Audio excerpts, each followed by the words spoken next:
Okay, just a quick sound check. Hello there.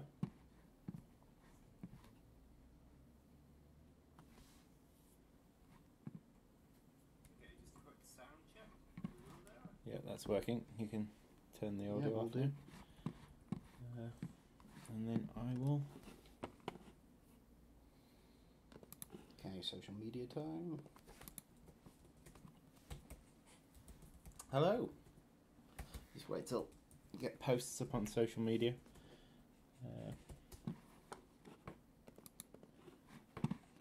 Whilst Mike does that, I will.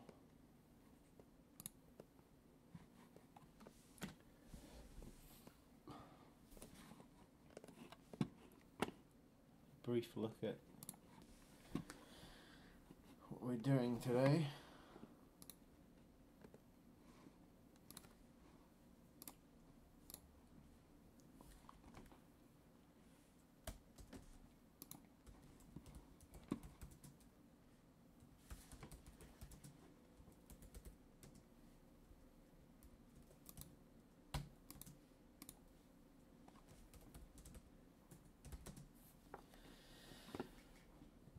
Okay, so today's stream, I'm here with Mike and we're going to be carrying on with the free play mode that we've been doing recently.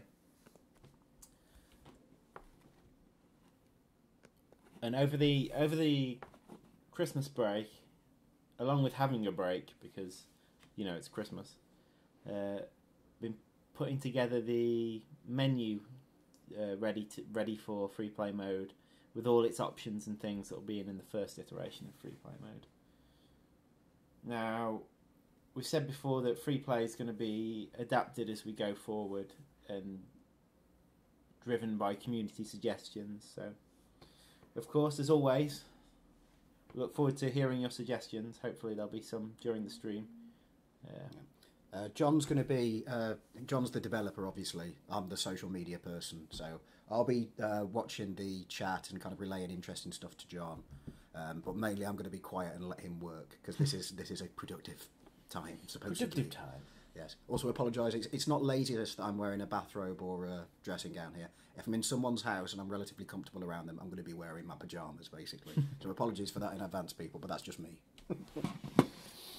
Okay. So yeah, I've put together the menu for it, and this will come through in the game as well. I was firefighting some crashes to do with this morning, and that's why we're a bit late with starting the stream because I didn't want to start the stream with a crash. But yeah, I'll bring up I'll show you what options we've got in it. Okay, so I'll just whiz through these quickly. What's this set it up? So yeah, in free play, you'll give your colony a new name. You'll be able to pick the colony color again. I'm not actually sure if that's hooked up yet. I guess we'll see. Your species. So you got black ant and wood ant. They're the ones from the missions in the game. But also, you've got an option to select your Formicarium colony. I think they should work as well, but for now I'm going to test with wood ant because there's more things to test on there. John, 67 views.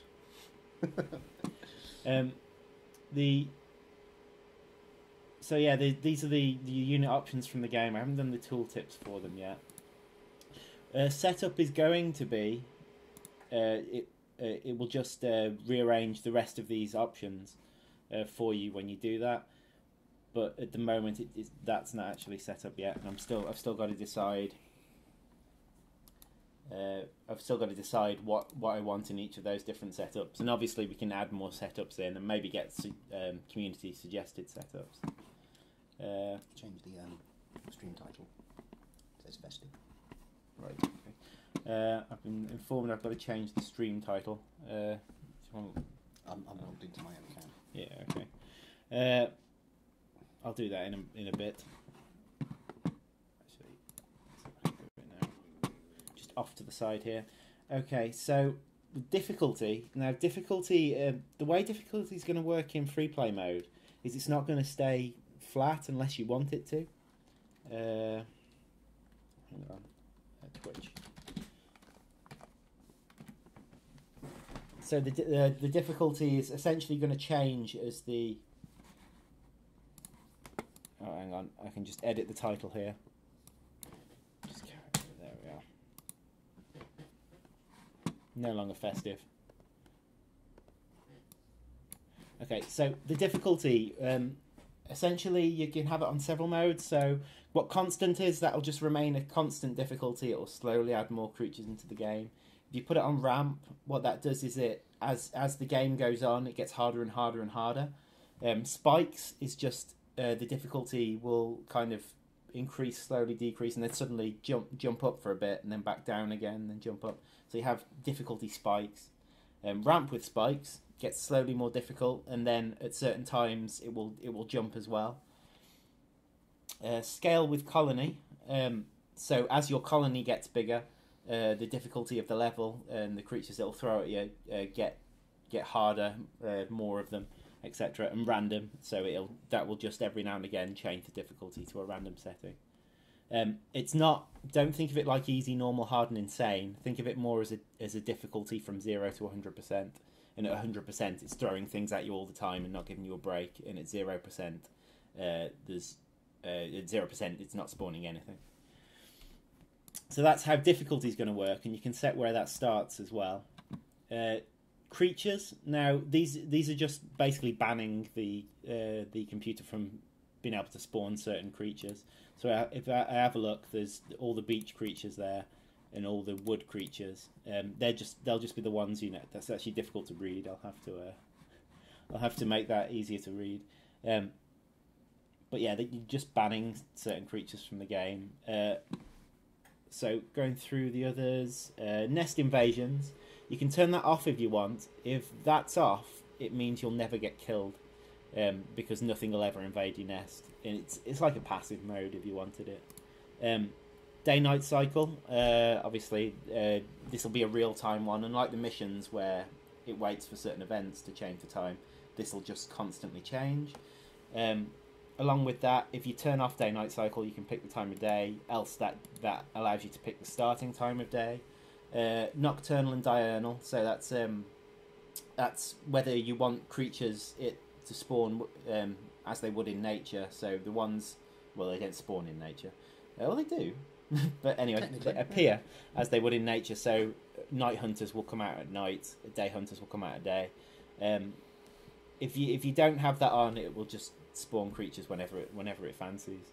And uber creatures, which is going to be super hard versions of creatures. If that's on, every now and then, quite rarely, it will spawn a very difficult version of the creature. And this is just a fun thing you can have on to play with. You can see how many uber creatures you can take out. Maybe some visual differences there, John. Are we going to have like Go Faster stripes on, or like flames going down the side? I'm sure our artist will come up with something. Yeah. Okay. Well, welcome everyone. Yeah, bunch of people joining us today, which is fantastic. Could we customise the symbol on our queen? I think he's talking about the. Oh right, the one. It looks like there's a symbol on the Microraptor queen. Okay, so the queen symbol was actually an early thought of how we could distinguish different colonies, and it just kind of ended up sticking there. We did originally intend it to be selectable. So maybe is the answer. So maybe is the answer. We should be making a note of suggestions like that. Yeah. Can we do a? I'll write things down, but we can also set up a Google Doc. I think we'll do that tomorrow, maybe. Okay, maybe not today. It's not set up. I'll keep a track of things today then. Yeah. Okay. Yeah. So just get that suggestion down, because it's one that has been forgotten about for a while, but that it was actually originally there for that reason. Okay, so today I would like to basically take on one of these settings and at least make a start on it. So at the moment, the wood ant, like the colony species, should work. The colour should work. the difficulty isn't set up yet. The creatures to spawn isn't set up yet. The time of day isn't set up. Maybe if I take on something like creatures to spawn today, just to ease me into it. So yeah, let's have a look. So if I start this mission, I should have a wood ant queen. I don't think I'll have any workers to start with, but the game spawns a worker if you've run out, so that should start it off at least. Because I'm running from the editor, it takes a long time to load into the level, so you're gonna have to give it a moment. So before Christmas, we were looking at the different creatures spawning on the surface and how they were spawning and heading to certain points. Now I want to move that into the code because at the moment that's in the blueprints. However, I do want to move that into. If you notice there, the wood ant queen was actually off the floor slightly, so I clearly need to get her start location sorted. But yeah, this is where we got to before Christmas on the map. But this isn't taking into account any of the creature bands. So first thing I'll do is have a look into that creature bands. Obviously here it's spawning creatures way too quickly, and it isn't, and that'll be something related to difficulty. But I think first thing today I want to look into creature bands.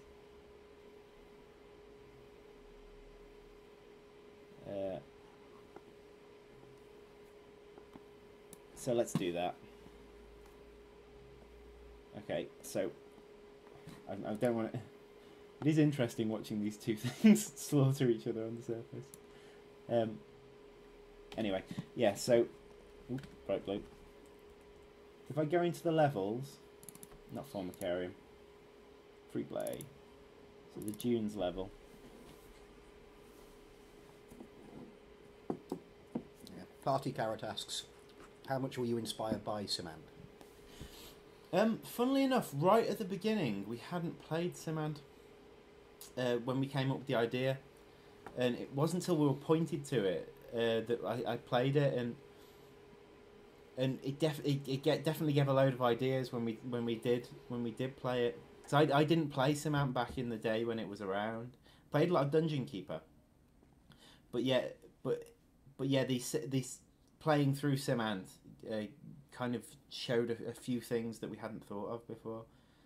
So yeah, it's influenced by Simand. It wasn't inspired by it. Dungeon Keeper really? Was the inspiration. Yeah. Really. Yeah. Interestingly enough, but obviously you've got to check out the games that came before you when you're. Red Moth has asked, can we have our colony name hovering above the Queen? That's an interesting one. There's actually a thought I had a long time ago, which we might come back to, which was like Twitch mode, which would take random people from the chat and put their names above different ants. I think that'd be quite a fun one to do. But maybe in that same vein, if we do implement the Twitch mode in the full version, we could perhaps do that sort of thing. That'd be fun. Yeah. Might be worth noting that one down, Mike. But also mention Twitch mode because it's another thing that's kind of gone to the back of my mind with all the other priorities that you got to deal with. Okay, so something you will have noticed is the Wood Ant Queen. If I press play, the Wood Ant Queen's not yellow, and that's because the Wood Ant Queen has never needed to be yellow. If you think about the current game setup, you only have a Wood Ant Queen when you're in the missions, and you don't have a specific colour in those missions. So that's something we're actually going to have to. Matt will need to do that, won't he? Yeah. Matt's our artist, by the way. You'll basically need to put stripes on the Wood Ant Queen to show your. I mean, not necessarily actually, because you do know which queen you've got. Let's see if the Okay, so they're yellow. Yeah. So the colour is working. I don't know if you wanted John the desktop audio disabled and want to include a bit of that for. Oh right, yeah, I could do. Questions: will there be plants and rocks on the map? Yeah. There'll be a bunch of them. Well, the way it works is John designs the levels and then he hands it over to Matt, who's our artist, and he paints it and dresses it basically. So that's how it'll work. Yeah, this map won't go for a painting until it's got all of its gameplay elements in place, because it's something I didn't mention actually when we're going through the options before. Is landmarks. You'll have noticed landmarks were mentioned, and what they are is they're things like a giant dead fish being on the surface or an aphid farm. Basically, they will randomise themselves where they appear, but those areas need to be free of rocks and plants and stuff. So we need to know where that stuff's going to go before it gets decorated, essentially. So. And I've got a few of them on already. A few of the locations on. They're called points of interest. So I think I want to add a lot more of them. I'll just, while you're doing some stuff, I'll just talk to people. Will there be water, but the tide doesn't rise? I imagine you could put some standing water in some levels, couldn't you? Yes, there'll be standing water. The tide rising, I don't want to... It's a tricky one to save and load, and that's got to be that's an integral part of this. So certainly not in the first iteration, probably not in the second iteration. I think the first iteration is going to be just your colony, and nature. I think the second iteration of Freeplay will be other colonies, so enemy colonies. But yeah. Padmeister 7000, will there be more hats? When we introduce loot cocoons, yes. Which, by the way, before anyone asks, that was a joke. No. No to loot boxes. God, no. Say no to loot boxes.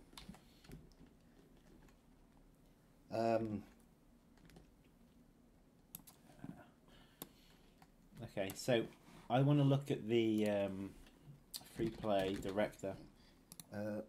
Run fast, run far. Will there be option to relocate your queen inside the colony? Probably not in the missions, but maybe. It's not a priority. It's a difficult one, yeah. It's not a priority. There's a lot of other things above that in our priority. Yeah. Although that is one that comes up a lot. It comes with it.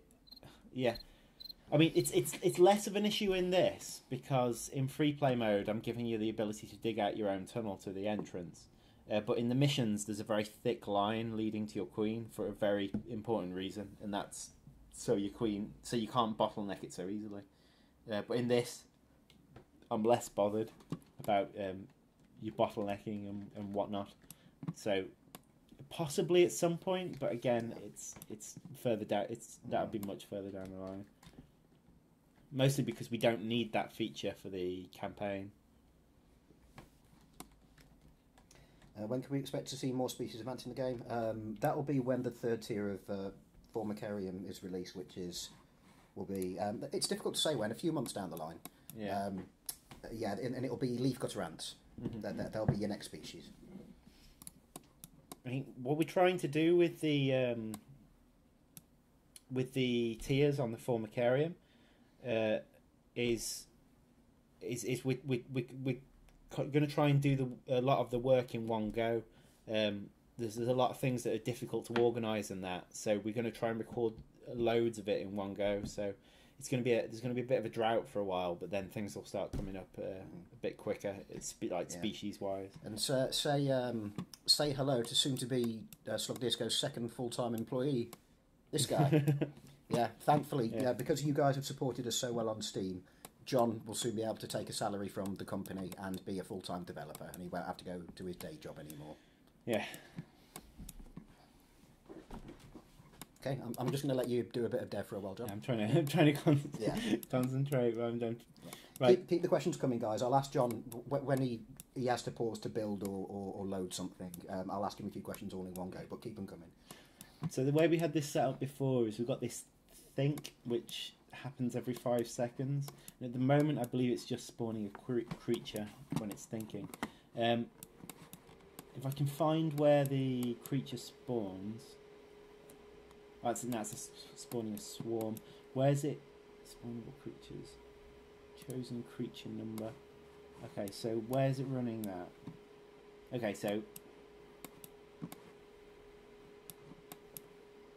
spawnable creatures.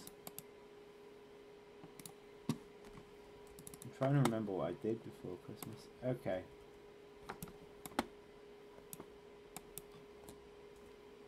Okay, so this is adding the various creatures to the pool of creatures that can be spawned. And this is settings for what's allowed in the... Okay. So what I'm going to do is I'm going to grab the settings which came in when we set up the game at the beginning. So they're in the game mode.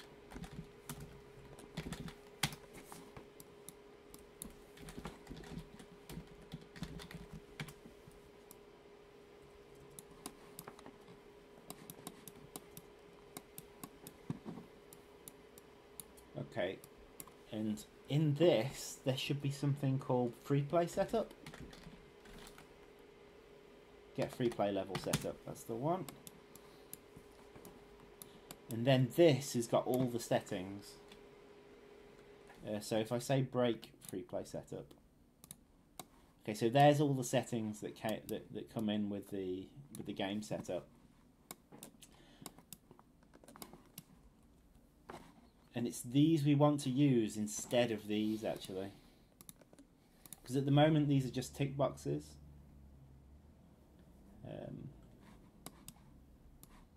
But we actually want to use these. So,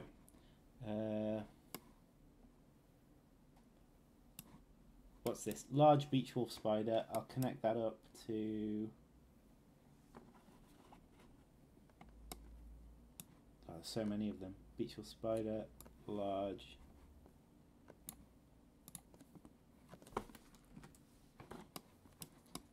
Medium beach wolf spider. Small.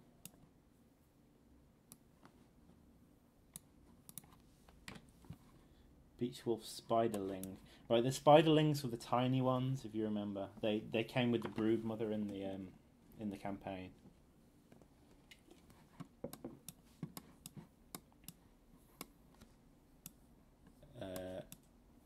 However, they can come as a bunch in this.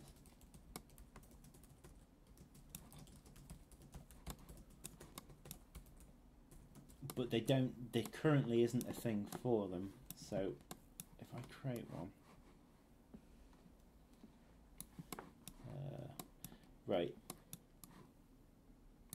So I'm just going to add.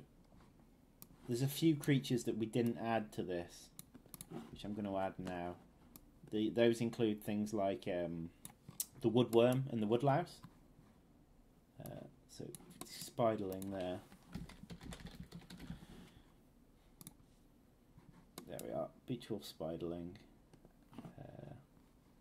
Same idea as the spider. I don't think they would cannibalise. I don't actually know. Spiders might, actually. Lots of spiders are cannibalistic. Well, yeah.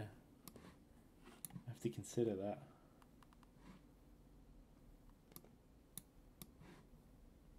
Okay, so that's added the beach wolf spiderling in. Hermit crab medium.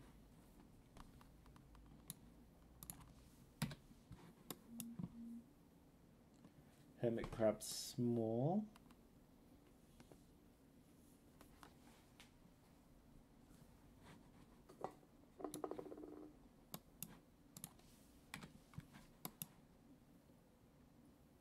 Beach tiger beetle large. Okay. Beach tiger beetle small. Okay, yeah, Jimmy, this is a dev stream, so it'll be a mix of you'll see John playing around a little bit in the actual game, but yeah, for now he's got to do a lot of back end stuff. Yeah. But trust me, you didn't want to see what he was working on earlier on. It was lines of text. Yeah. Yep. Beach tiger beetle small. What's this? Devil's Coach Horse Adult. Devil's Coach Horse Adult. Devil's Coach Horse Larvae.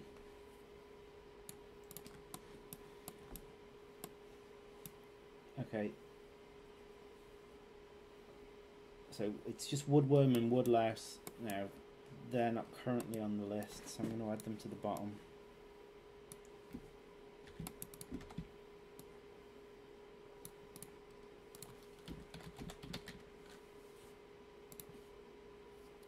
Now, Jimmy, it's very early yet. It's free play mode. It won't be today. Probably, yeah, in the next month or two. Once you've got it, John wants to get it in a basic form quite soon. Yeah, I would look. I would look for it in February. It'll be added to over time, but yeah, the basic form of it in probably next month. Yeah.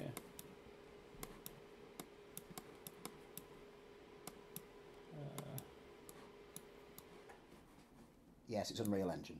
Unreal Engine 4. Yeah. Woodlouse. Woodlouse. Woodworm. Nearly done with these creatures. I think that's all creatures connected up, but I need to check the... See, these things actually don't kill anything, but I'll give them their own group anyway.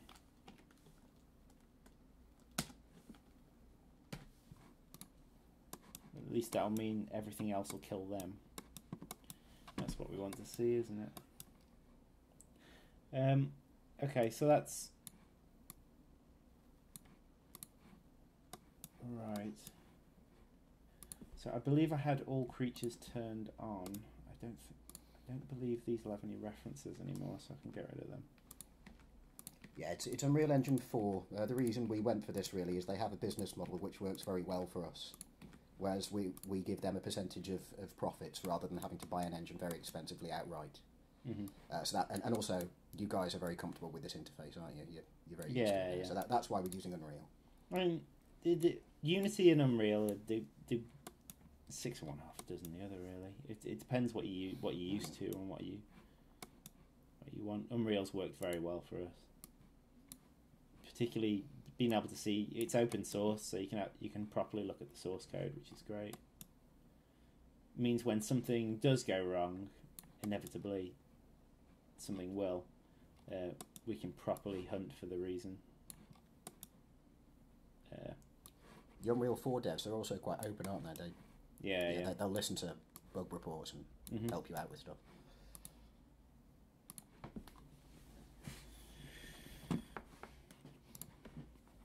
Okay, so that's them connected up.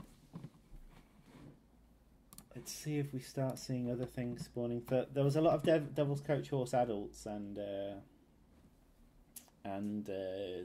Beach Wolf spiders before.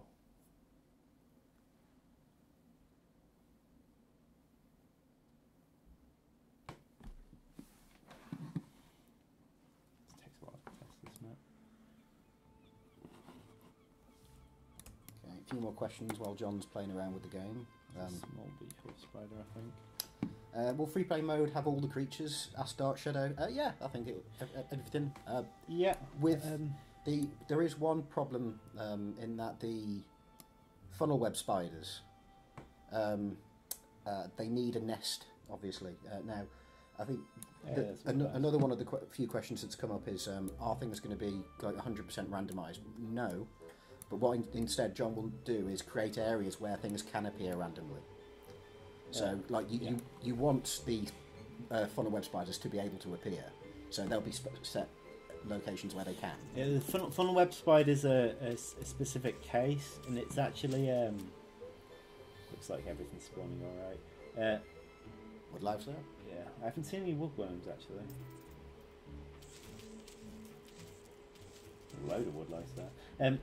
Yeah, the funnel web spider needs a proper setup, so it needs a nest and whatnot. And there's stuff that I'm adding into the game called landmarks, and that will include funnel web spiders. It'll be one of the landmarks is just an army of beach tiger people. I don't think that I think that's going to go well for them. So yeah. Also, other landmarks are like fish, like a dead fish or an aphid farm, those sort of things. So the idea is that you can you've got the option to have these turn on, and they will appear in certain locations semi-randomly. So each time you play a game, its setup should be different.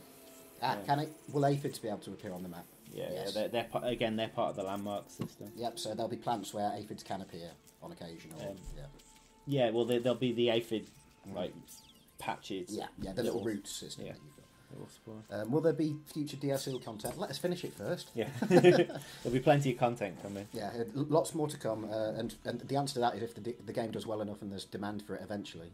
Yeah, I guess so. But let us finish the game first, guys. Yeah. I wouldn't want to commit to making DLC whilst we're still making the. At what point did things become DLC and not expansions? Yeah, I don't know. I guess they needed a way. I don't know. I guess I think DLC is a lot smaller than expansion. Yeah, a DLC could be a hat or a character. Yeah. It was a way of companies selling things in smaller chunks. Because those microtransactions. Guys, you don't want to know how much money I spent on TF2 crates. You really don't. I don't want to know. No, I did work it out one day. Oh, that's cute. Oh, you got a baby spider. Oh, it's killed. Kill the woodlouse. You should probably not let the baby spiders kill woodlice. Yeah. That's a bit ridiculous. I don't think baby spiders would actually attack anything. No, they'd hide. Yeah, probably. But it's not going to survive that. There's some work to do on that front. Anyway, I haven't seen any woodworms yet. I'm wondering maybe whether they're not connected up properly. Yeah, I was wondering whether I've not connected it up properly. I mean, I can have a quick search. Oh no, hang on, there are some apparently. I just thanks for you for this amazing game. Tons of hours in it. Looking forward to the next patch. Cheers, guys. Yeah, there's probably 5 to 8 hours, but there are people with 50 hours plus that aren't us in the game, which is crazy. We're really glad you guys are enjoying it, though. Apparently, there are woodworms spawning. They're just probably dying. They're just dead. They're the most pathetic creature in the game. Okay, enough creature wars. Okay, so that seemed to work. I guess what I need to do is I need to run tests by disabling some of those things. But to be honest, I have faith that that's worked. So I'm not gonna. So that was a lot quicker than I expected. Okay, so let's take on something else. How about Aphid Farm? Someone mentioned that not that long ago. Yeah. So that'll be the first of the landmarks, and that's going to be in a bit of a system of its own. So we'll make a start on Aphid Farm. I can't promise we're going to finish that today, because that could actually be a tricky one. Okay, so let's have a look at what's currently in the game to do with aphids. So, okay, so they're the root aphids. There's something called a cluster, I think. There it is, root aphid cluster. So if I drag that onto the map, zoom in.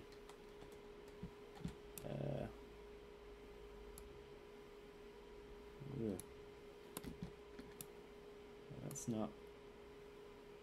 The artwork for that hasn't appeared. I'm assuming.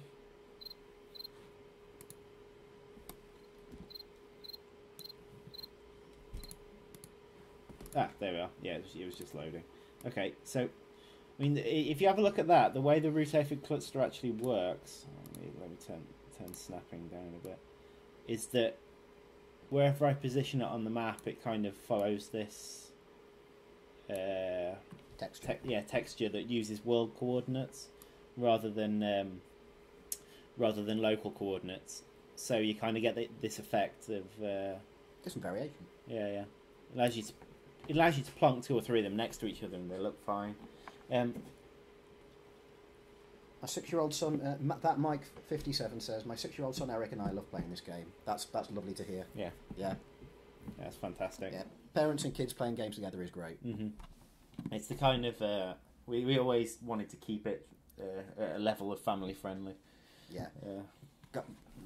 We're not going to have dismemberment and gore and such like. You know. Well, you can you dismember other insects, but they're... Yeah, but it's not very graphic, is it? It's also natural, so that's... Monarchy 2000. Is Freeplay mode only going to include one map? Would be some generation. For now, to start off with one map, but John's going to do several maps for that you can choose from, and each there will be variations in the maps as well, because there even though the maps will be the same shape, there will be points that John is creating called landmarks where things can randomly appear. So there'll be variations. Mm-hmm. So yeah, the maps themselves will have variations, but yeah. I'm designing it to be map agnostic. So basically, you could run the free play mode on any of the free play maps. So all we need to do then is build maps rather than actually deal with the complicated back end stuff. We should only need to do that once, and then it should work on as many maps as we build. So that's the idea of free play mode. Okay, so I've been moving this around up, down, left, right for a while, so let's stop doing that. What I'm going to do is I'm going to create an object which is stemmed from root aphid cluster. So if I go to wherever that is, actually what I'll do is I'll put this in a new file actually. So that's where game blueprints resources, so blueprints. So rather than in resources, I'm going to create a new folder in here.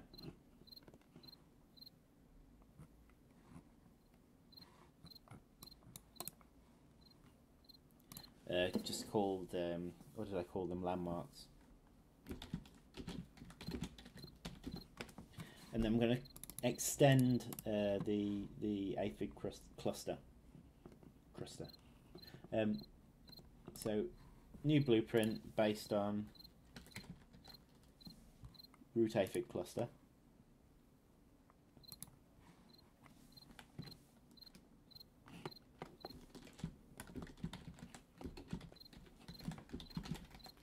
Right, and what this is gonna have to do is it's also gonna have to create the plants near it itself. So this is one of those root aphid objects. However, it's been extended from it, so it's got access to all of those stuff plus whatever I put on top of it now. So first of all, I'm going to make it. Well, first of all, I'm going to make the level spawn them at the beginning. So I haven't made a decision on how many landmarks should spawn in a single map yet. So, however, what I will do, let's do a sequence so I can keep things a little bit organised.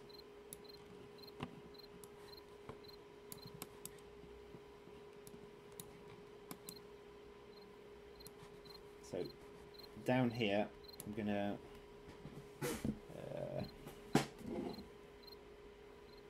so what am I gonna do? I'm gonna it's gonna decide how many landmarks appear on the map. For now, I'm just gonna make it do a random integer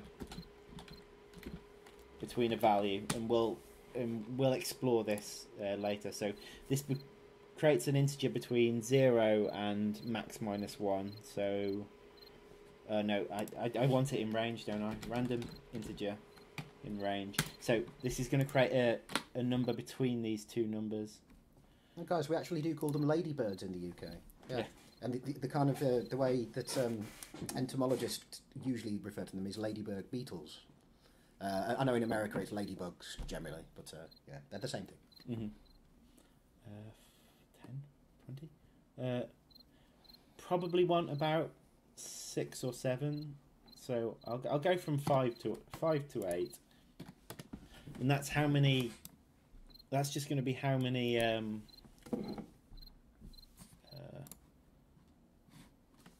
landmark spawn at the beginning of the map, at the beginning of the level.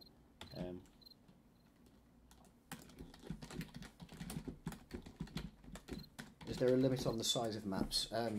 As far as memory goes, yeah, and I'm sure there is a physical limit in Unreal Engine as well. I think the issue for us is how big we make a map is pathfinding, isn't it? There is a natural limit to the end of how long a path can take. Mm-hmm. So we do have to worry about that.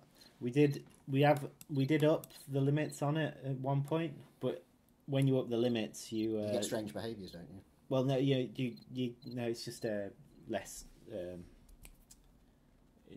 It takes more processing power to deal with them, and there's lots of creatures. Obviously. Yeah.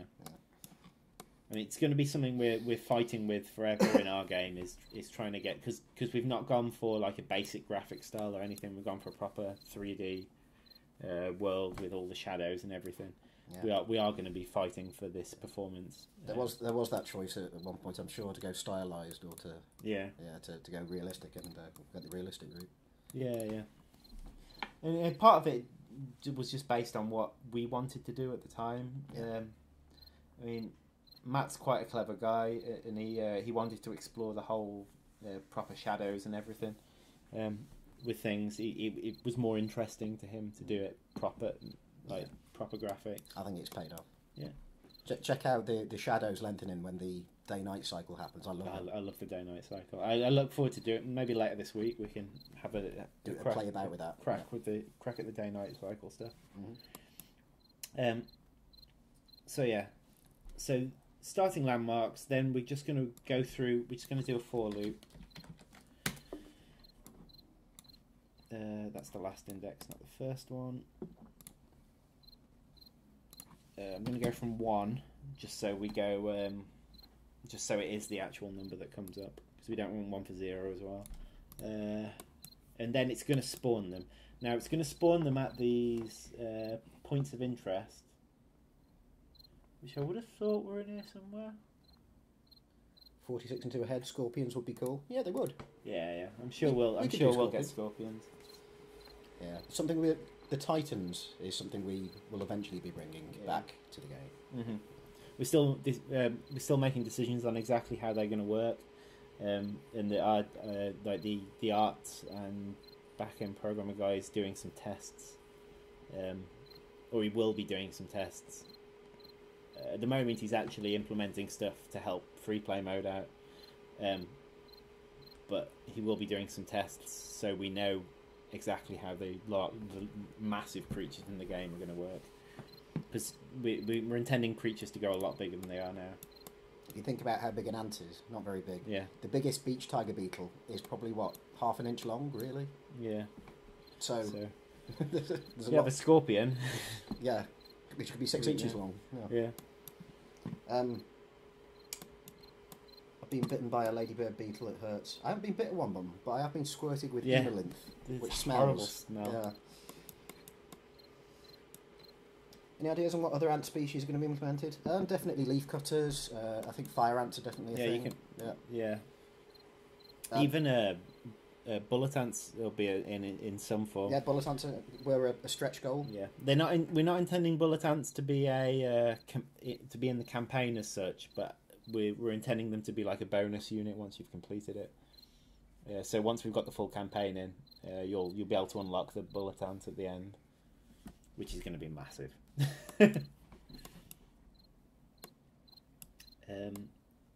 They'll be the mammoth tanks of the yeah. If anyone played Red Alert when you were younger, or even now, Open RA, have a play of that. It's great. Yeah, it's great. We're up against them in the IndieDB stuff. I think we technically beat them because we got we got an Editor's Choice Award. Yeah, we got an Editor's Choice, which is nice. I've got a net for a drink, John. If you want anything. No, okay, at the minute. Okay, just give me a shout. What am I doing? Right, and I need to basically make those things spawn.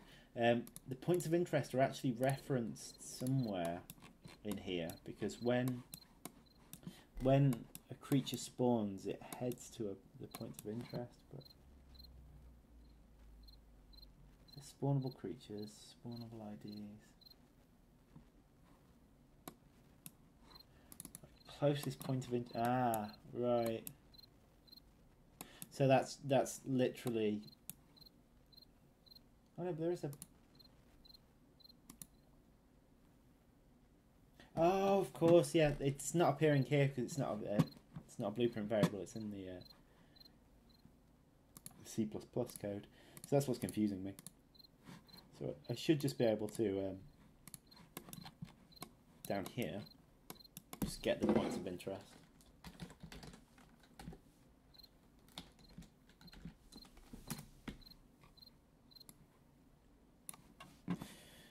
Okay, so what I'm going to do is I'm just going to spawn them at random points of interest. However, once it's spawned at that point of interest, it can note we can only have one thing at each point of interest. So what I want is probably a second array. Well, for a start, let's just get a random one of these. So I want to get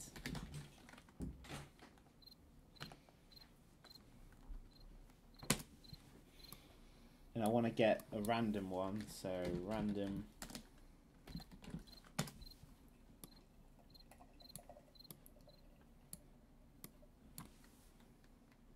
I mean, this will probably look stupid to start with because I'll be putting one on top of the other. But in Freeplay mode, are we going to be able to choose your kind of ant? Yes.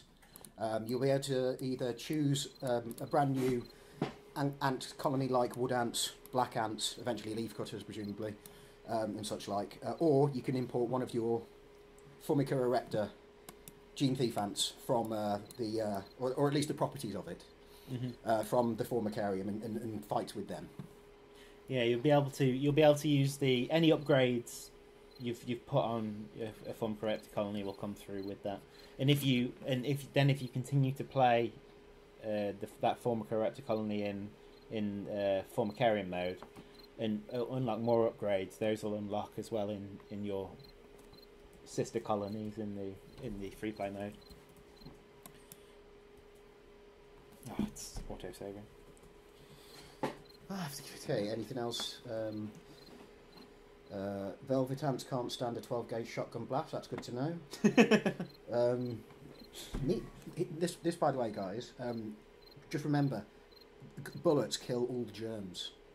So just a little bit of skepticism. If someone says scientists have discovered this substance that kills germs, just remember, a hammer will also kill germs.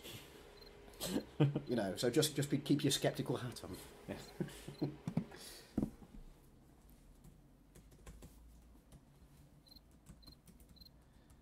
Auto saving still going. Maps take a long time to save now when they're this big. It's because every tile in the game, including the surface, they're actually tiles. They've all got different properties. Okay, so I've got my yes, bleach kills all germs. You're absolutely right. However, I wouldn't suggest injecting it to get rid of a cold. Mm-hmm. That's the point I'm making here. Okay, so parasitic ant species. Yes, in fact, there's already one in the game, really. Yeah, which there are is. Wood ants. You'll notice a little detail that you guys may have not noticed on the levels with the wood ants, and there's particularly 2-1, Rising Tide. When you start, there's a dead black ant queen, and also her initial workers are black ants. So the little backstory there is that the queen has entered a black ant nest, killed the incumbent queen, and taken her place. Mm-hmm. And this is what happens in real life. Yeah, if anyone's saw the documentary over Christmas, the David Attenborough one, they actually talk about wood ants and how they expand their colony. And there's two ways they do it. They either get taken into the super colony themselves, or they invade a black ant nest. They call them what ants? They called them field ants in the actual show, but it's one of any number of names you can give to a Formica, any number of Formica species. And they trick the current hosts of the nest that's their current queen until eventually they work for her. Okay. Monarchy asks, why did you choose a tile-based editor for the surface instead of terrain? It's because Underground it works in a tile base, and we wanted to keep a kind of consistent art style. So the surface feels like it's part of the same game now. Before we did actually have a terrain. We started with a terrain, and we do have a terrain which we use as the like borders of it, but it didn't feel linked with the Underground when you moved above and below. So when we introduced the tile set to the surface, it felt more like the same game you were playing. There's also practical things in you add known quantities in ramps and such like. Yeah. There's the practical side of it as well. Although I'm sure we could have worked that out if we'd gone the other road. But yeah. What am I adding? What was it called? I keep forgetting what I've called them. Landmarks. So root aphid landmark. Okay, so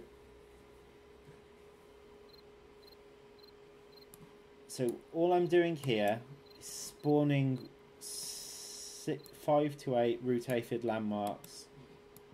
Nothing clever here. At the location of the points of interest.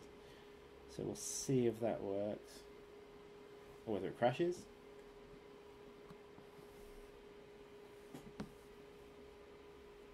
Can't think why it crashed. Give it a chance. Yeah. Oh no, okay. Okay, let's have a quick look. Okay, so there's plenty of root aphids around now.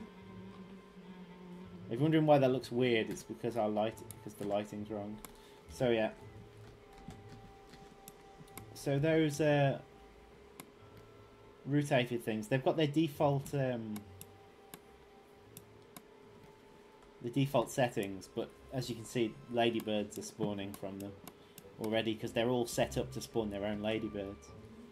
Although you might notice that the ladybirds are spawning on top of the aphids at the minute, which is a bit unfair. OP. Yeah, OP. Also, a root aphid patch, I think, in the game is three root aphid patches next to each other, which I think makes sense. Mm-hmm. In a kind of triangle formation. Yeah.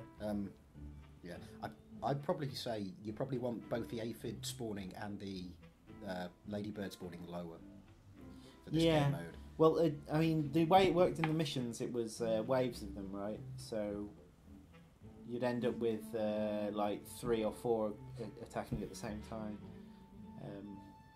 Not sure if we particularly care about that for this, because they've got 2 settings. They've got waves mode, which you can manually spawn waves, and just a mode that spawns them just generically, passively. Yeah. And it's a probability that one will spawn in this setup rather than a cert that it will happen at certain times. In the missions we wanted more control over it, but I don't think we need that in this. Okay, so we're gonna need 3 root aphid patches. Be nice if they were in a slightly random formation as well, so they weren't. So it wasn't a carbon copy of itself everywhere it went.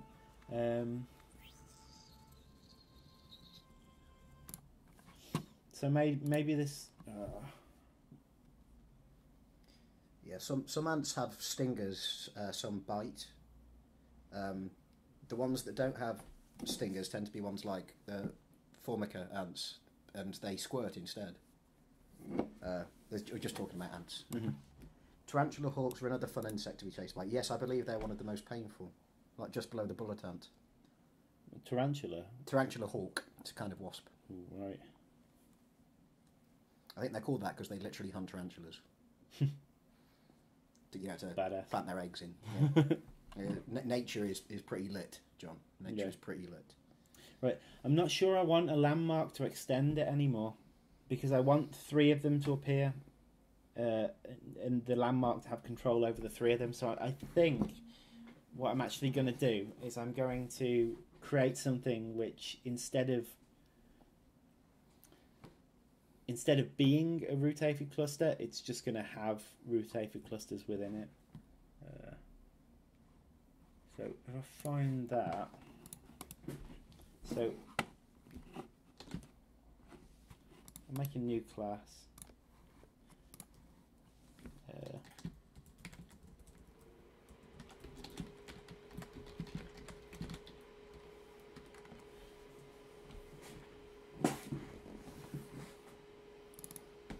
What I'm going to do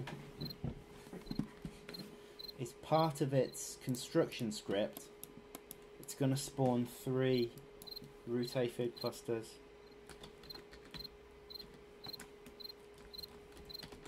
No, not construction script, sorry. Begin play. I'm doing construction.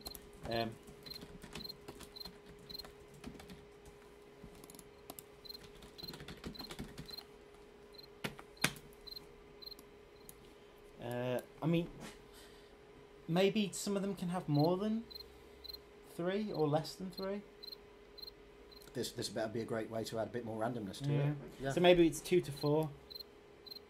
Do you think we're going to get people restarting continuously to try and get an optimal setup? No. We could do with like fog of war for this, couldn't we? So yeah. So people never knew. Huh? I bet you will. I bet you any money you will get people doing that. That's why. I mean, if you could see the whole map on Civilization, you would do that, wouldn't you? People would do that. The only reason they don't is because they don't actually know what's near them. So we should at least have an option for fog of war on this. Yeah, that needs a meeting to talk about how it would work. That's a big thing, though. Yeah. So it probably won't be in the first iteration. We just let people restart. And again, this needs to be within a... Dinosaur ants have reproductive females, I think. Fun fact, guys, and this is true. In You Social Insects, where there are reproducing workers and soldiers as well as a queen, they're known as gamergates. And that is absolutely true. And I'm not talking about fairness in games journalism, ethics in games journalism here, but they are literally called gamergates. Yeah. Gamergate. Yeah, let's stay away from that. Yeah, best left. Music's a bit too loud, apparently. John, do you want to just drop the desktop audio a touch? Yeah. Yeah, cool. I can't hear music, I just hear a cricket. Cheese for that, Onyx. I'm just hearing a cricket constantly, but maybe they're getting that really loud. Yeah.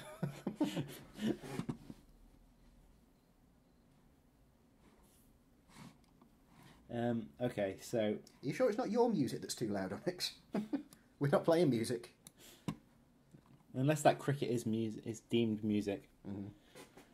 If this was the 90s and you'd been out clubbing, yeah. Again, this is you need a for loop. How's the sound for everyone else, guys? Onyx is saying that it's a bit low for him. We can boost the... We can boost the microphone a bit. It's got a bit more give in it. How about now?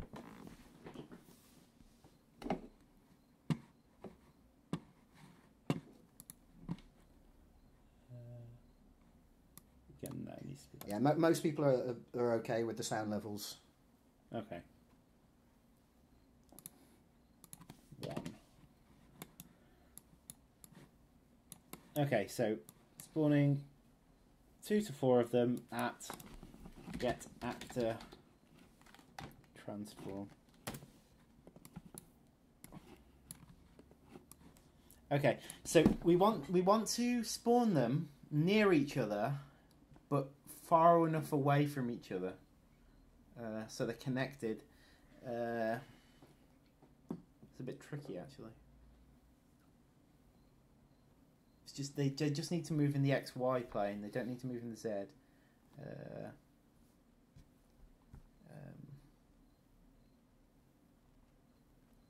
So choose a number between -10 and +10, John. Yeah. Well, that's how you start it, right? You make sure it's working with some random variable. So let's break the Let's split this structure pin. Oh, Onyx had an ad pop up. Ah. Yeah, that's what it was. Yeah. Make.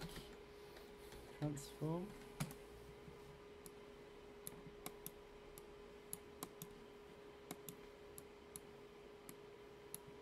Okay.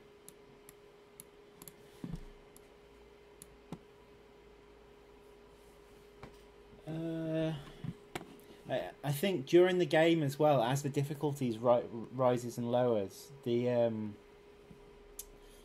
amount of ladybirds should change as well, with based on the level. Yeah, of difficulty. it counts as an adversarial quantity, doesn't it? Yeah. So. Yeah, that figures. Cancel the autosave. You'd be there for 3 minutes. If... Yeah. It's useful as the autosave for when things crash, but it doesn't have to take a while to save a map at the minute, so... Return... What should crash now? To be fair, I haven't changed the map, so I can save this. But what it does, it tries to save the map as well. So, location. Okay, so Z needs to be the same as the current location. However, X and Y need to move within a certain value. So what we want is we want to make location here. Vector, sorry. Vector. So there's our X, Y, and Z. Z stays the same. So I want to split break vector. So Z's the same. X and Y need to change. So, how big a range from the center do you think sensible? How do you mean? I can probably actually find this out by what's working out how big that is. You know game units better than me. Yeah. Well, an underground tile is about 200 diameter. So, one underground, 2, 3, 4, 5. So, move about 5 times 200. Which is 1,000. Maths! Yep. I did the maths. So, really what we want this to be is a value between its current X. So I want a random... okay, so from the centre. I mean, you want 500 in either direction then, from the centre. So random... Right, just thanks for this amazing game. Keep up the good work. Looking forward to the next batch. Thank you very much. Yes, thank you. We're trying to get it out as fast as we can, but yes, thanks very much for the... Is there an army and colony in game? Not at the moment. Might be something we do in the future. But yeah, we've got a list of ant species that we want to complete the Formicarium mode now. Mm-hmm. We don't want to give too much away. No, we don't want to spoil too many things for you guys just yet.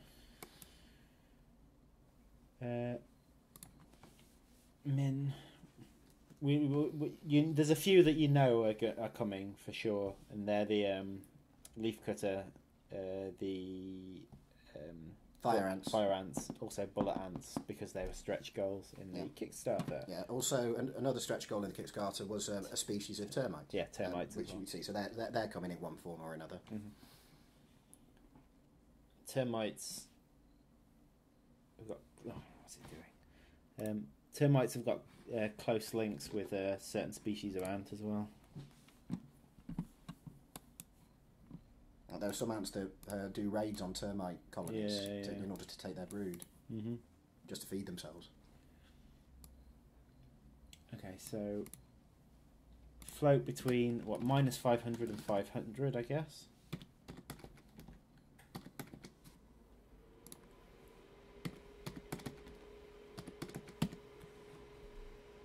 Okay. And plus...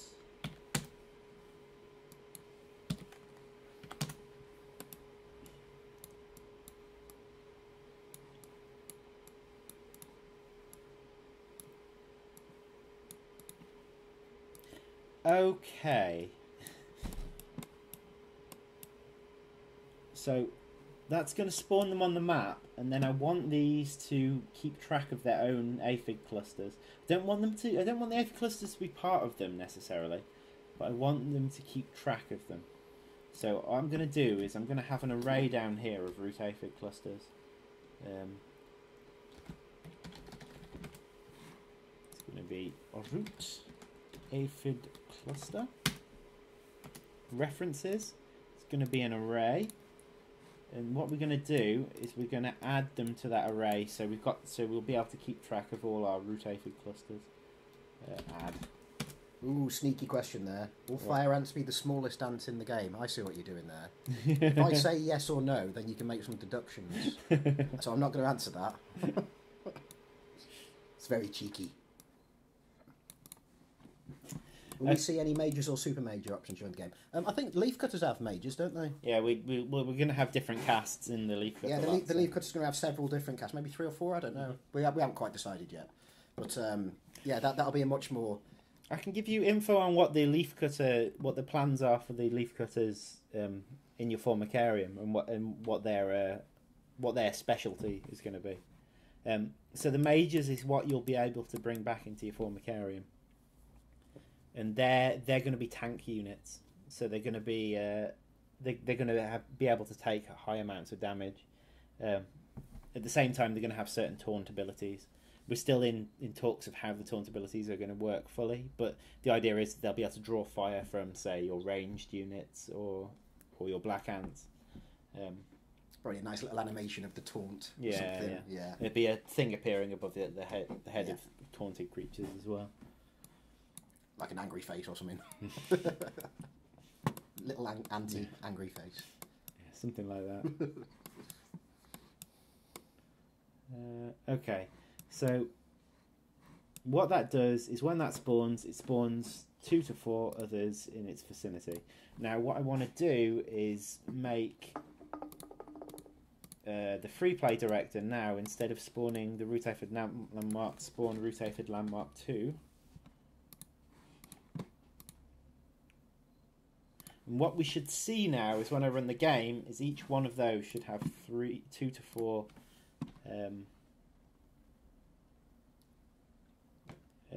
landmarks. 2 to 4 root aphid clusters around the landmark. Now, there's nothing to say they're not stacked on top of each other. They might well be. However, that actually won't look that bad because of the way they work. And it probably won't look like there's extra roots, will it? Yeah. Just more aphids in one spot. So there we go. That kind of works. Yeah, there's 2 there.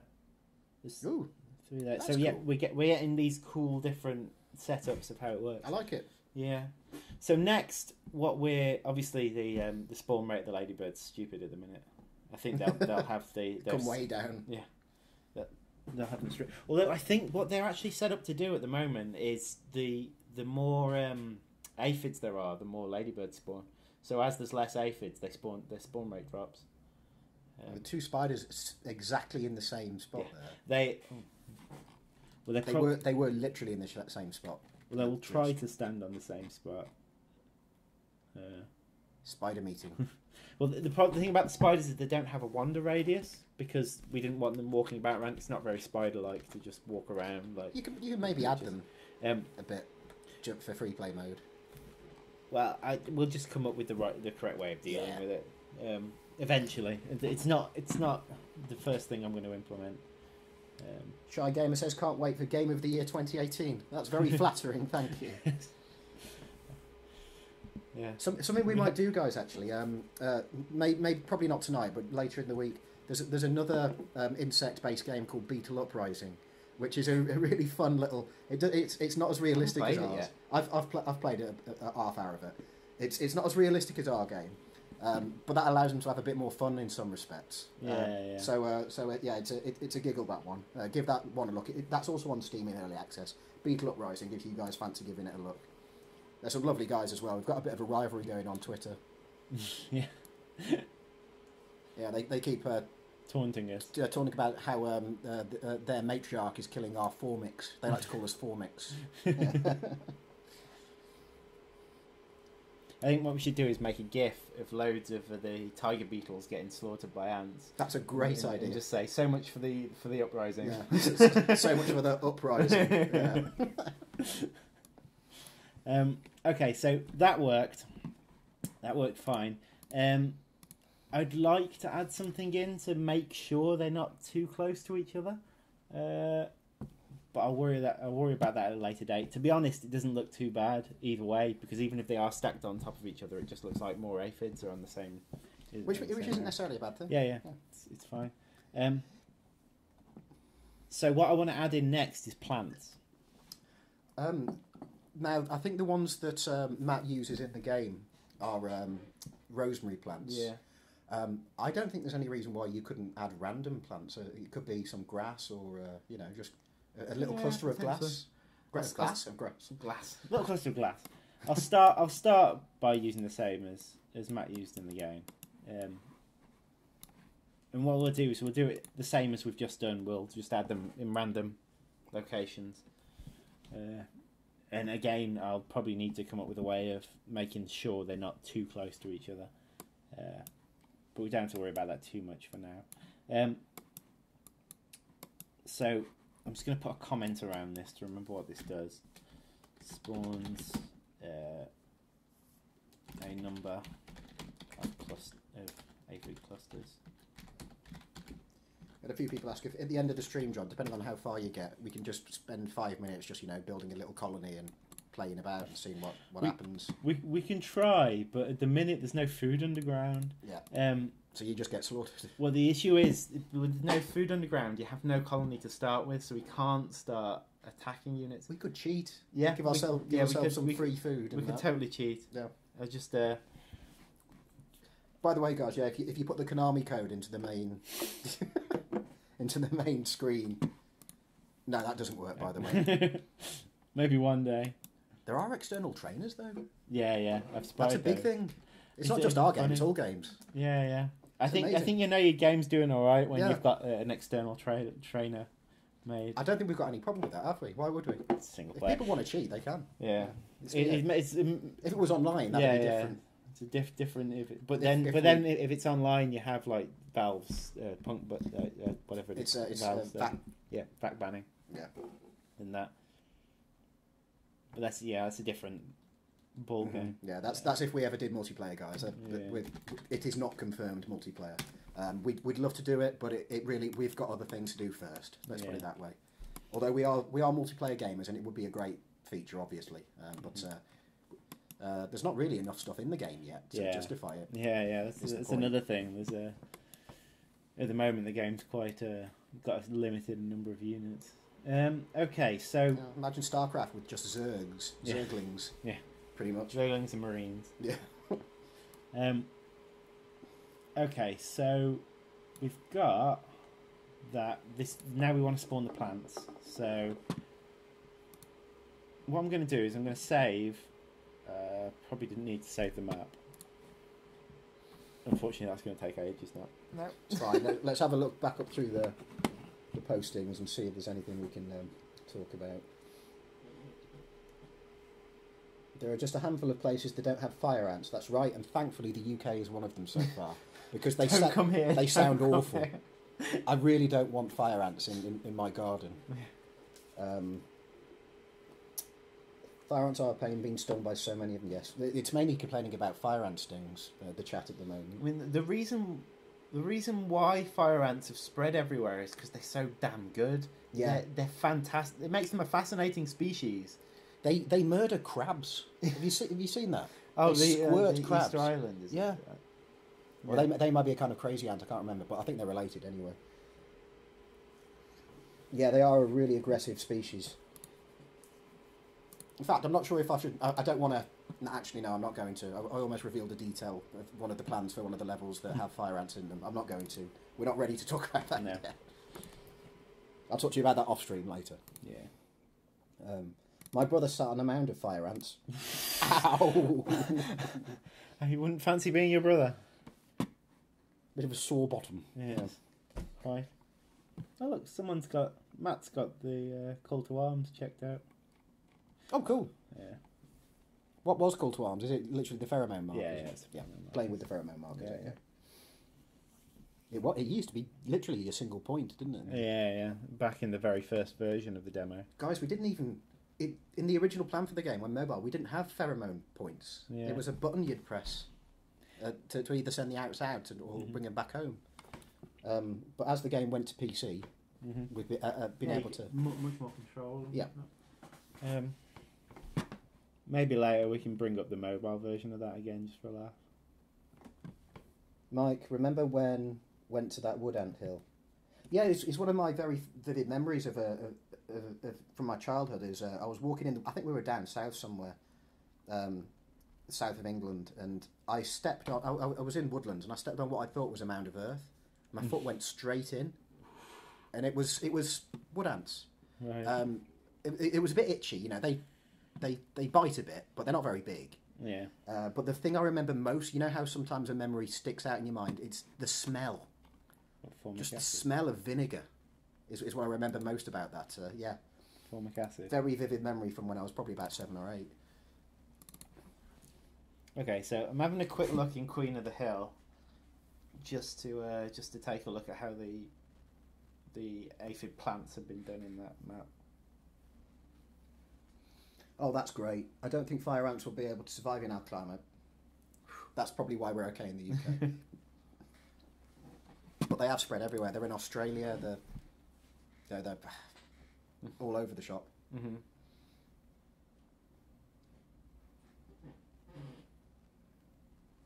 Okay. I was going to say it would be funny to have a Zergling running across the map. There might be copyright issues there. Yeah, we're trying to create our own. We have to create our own IP here, I think. Yes. Let's Blizzard want to, give us the Although IP. Valve did let the guys at Bossa Studios add the heavy to Surgeon Simulator. I think Valve have allowed that for a lot of games. They're pretty generous, aren't they? Yeah. They're letting guys remake Half-Life 1 and sell it for profit, for God's sake. They are generous with their IPs. Okay, so this is Queen of the Hill. Just call it a burgling, apparently. Burgling. Yeah. For what, sorry? We can't call it a Zergling. We call it a burgling. Okay, so what he's put in is just something called... It's just a static mesh, so it's literally just a... Yeah. Look how pretty the maps are after Matt's had a go at them. Yeah. They're great. Yeah, it's much Is this better. Rising Tide? No, it's Queen of the Hill. Yeah. It's got some of the fishes on as well. I want to take those on later in the week as well. Than one of the other. How are you going to have the fish spawn if you're not having a rising and lowering tide? Oh, they'll be there at the beginning. Although I've still got to decide about these points and whether they're going to be changeable as the game goes on. So maybe at certain maybe they've got a lifetime, and when that lifetime runs out, the aphids die and the plants nearby die. Well, they sink into the ground. You could have the plant disappear, couldn't you? Yeah. Or fade out. Or well, whatever. Our standard way of destroying things is sinking into the ground. Bit weird just to see a kind of rosemary plant just. Maybe we'll get some sand effect below it. Yeah, you have a little rumble as well. Like something's pulling it from underneath. Yeah. Or you could, there is the effect, of course, like the log, when you get close to it, it fades out. Mm-hmm. You could do it that way as well. Yeah, you could fade one out. You can make another type of despawn, basically. Yeah. Okay, not sure if you said, Monarchy says, is there plans to design the whole mating process with new queens and male winged ants? Not currently, I think is the answer. Not currently, yeah. But and it's not planned for the campaign either, because we've got the campaign planned out now. Mm-hmm. The new Formicarium tiers. But it could be something like a one-off level we do in the future. I mean, there's always planned. There's always the possibility for that kind of thing. Yeah. But never say never is the thing to say there. Yeah. There's always a possibility for like sequels and that sort of thing as well. Mm-hmm. Never say never. Okay, so it's just a static mesh by the look of it. Oh, he's got Queen of the Hill checked out as well. Jellyfish really do feel like fire when you get hit by them while swimming. I was about to say, guys, can we stick to the invertebrates, please? But no, jellyfish are definitely invertebrates. Okay, it looks like it is just a static mesh asset. I'll try spawning them. I don't know whether they'll have collision set up on them already. Maybe they will, maybe they won't. They need collision. No, that's the point. I don't want them to have collision. That just cause problems. Yeah. And the stems are so small anyway, you can't even see if an ant's walking through it. Box jellyfish are the worst. Yes, they are. I happen to know that you've got a good chance of dying if you get stung by a box jellyfish. Really? Yeah. Or sea wasps, as they're also called. Live in Australian waters. Of course, it's Australia. All the wildlife's trying to kill you in Australia. Yeah. Back to the dunes. Back to El Dunas.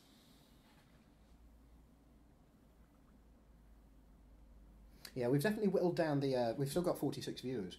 We've whittled down the people that were curious just, for 5 minutes. Yeah. And now we're down to the people who love wildlife. And we're having a good old chat about wildlife. Lovely. Nice, good.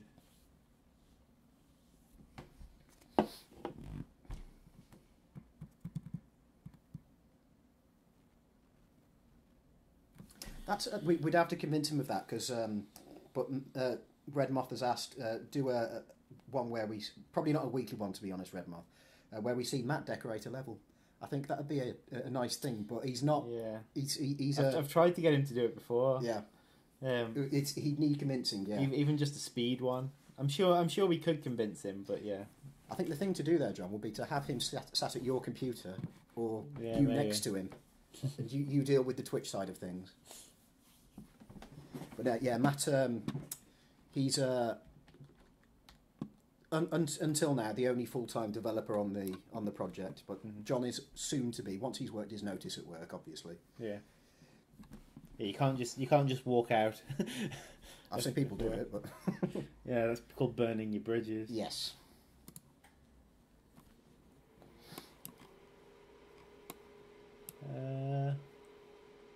That's true, yeah. There is a kind of jellyfish that's called the immortal jellyfish. It returns to its larval state, to its polyp state, and then grows again into a medusa, as it's known, the adult. We need to figure out how to do that. We do.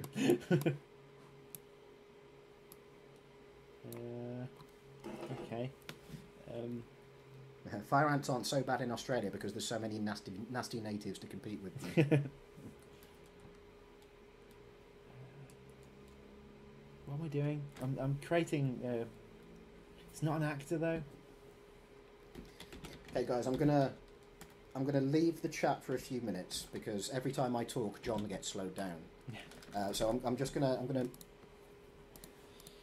nip off to make some tea or something, and give it a few minutes, and I'll be quiet so John can concentrate for a short while. Do you want anything while I'm? Drink. Yeah.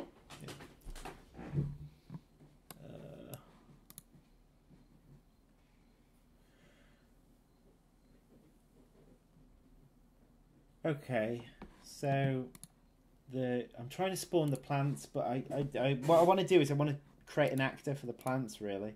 So if I look in templates, not templates, what landmarks? I've got to remember what I've called things.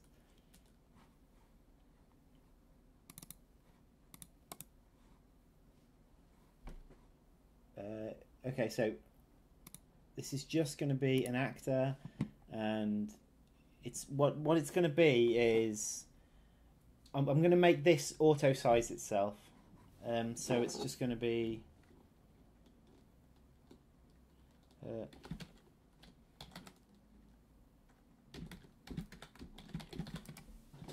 auto size rosemary.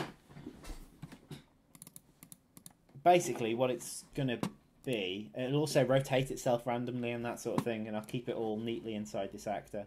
So on begin play, well, before I do anything, let's add the static mesh.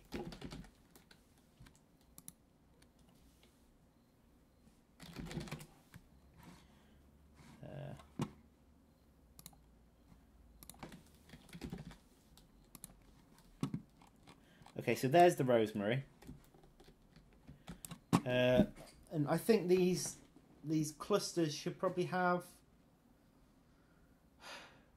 around 3 to 7 of these rosemary plants.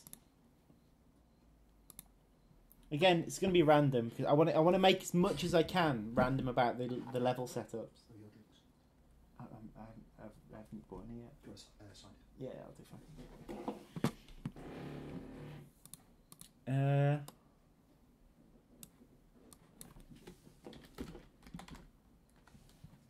So random. So it's gonna be a random size. So okay,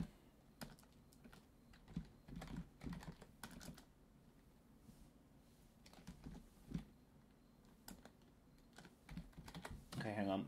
I know what the problem is. I'm trying to do it dragging off that. Random floating range. Okay, so what size is it currently?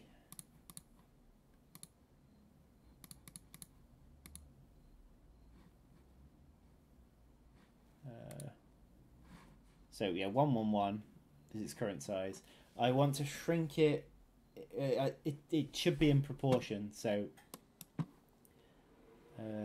between probably half its size and 1.5 times its size.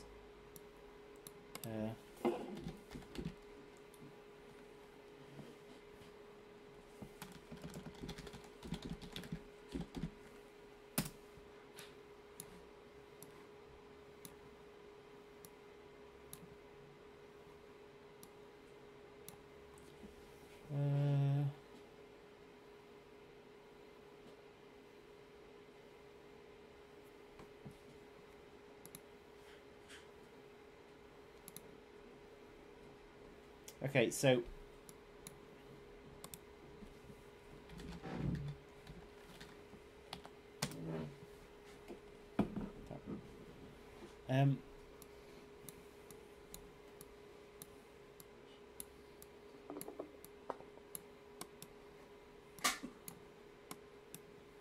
okay, and then I want to set its rotation as well.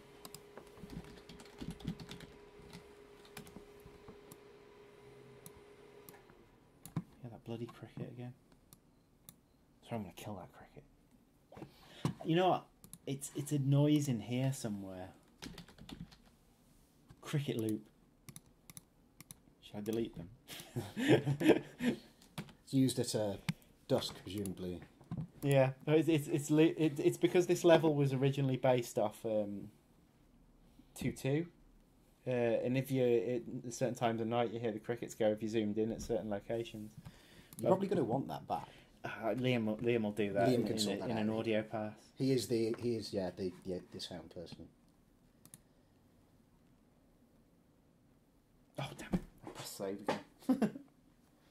So Slug Disco, I was wondering if there's a plan for doing a Formicarian mode that is like a virtual colony builder working in real time, where you could have it running for years and grow a colony and add outworlds, and it's probably a bit beyond the scope of... That sounds like Empire's Undergrowth 2 to me. Yeah, I think that's probably beyond the scope of what we've currently got planned. I think something like that would require a rebuild from ground up, to be honest, because it's not really in line with... What we're making is a real-time strategy. Yeah. I mean, probably less so with... You could probably call the free play mode here more like a management game rather than a... Yeah, it'd be more like it, although it'd still be very heavy on the real-time strategy elements. Yeah. It's a cool idea, though. It's a neat idea. And to be honest, a big old company's not going to do it, are they? Yeah. So it'd have to be an indie setup like us that does a full simulator like that. It's possible, but... Yeah, it's not again, priority. Never say never. I sometimes think that might have been the way to do the game, like if we planned from the beginning. But the way the game is now is actually brilliant. But the like management simulations have had like a renaissance recently.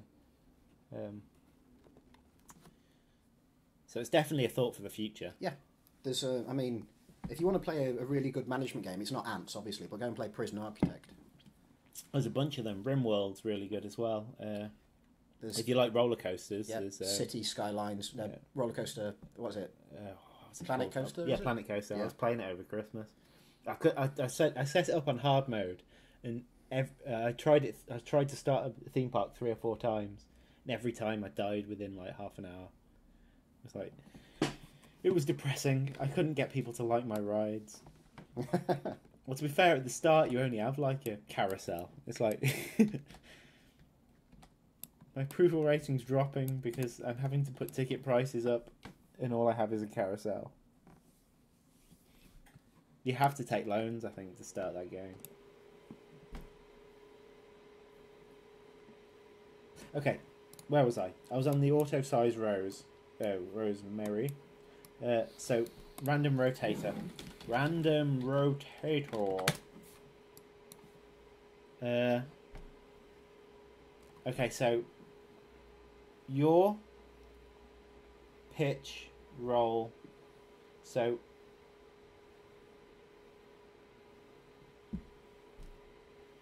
right, we want it to do 360. Pitch, we want it to a tiny amount, and roll probably a tiny amount, so you can have it slightly slanted. But you tell John has got an aerospace engineering degree. I don't think you need an aerospace engineering degree to do your pitch and roll.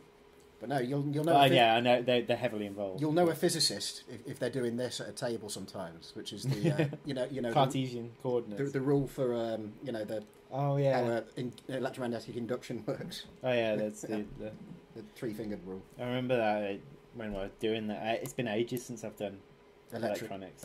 There was like I did do it in uni, but that was like 9 years ago, 10 years ago. We're old guys. I'm not old. I'm practically a child. Oh, an older person would call you young. Okay, so make rotator. Random. Yeah, the thing about like an ant colony simulator is it would kind of play itself. Yeah. That's the thing. Well, that not entirely. It's not entirely true. There are ways you can do it. I've put a lot of thought into it, for obvious reasons. But yeah, when playing SimAnt, it was actually a problem that you started off, you were making quite a lot of impact, but you get to a certain point and you can practically do nothing anymore. I mean, the thing about SimAnt though was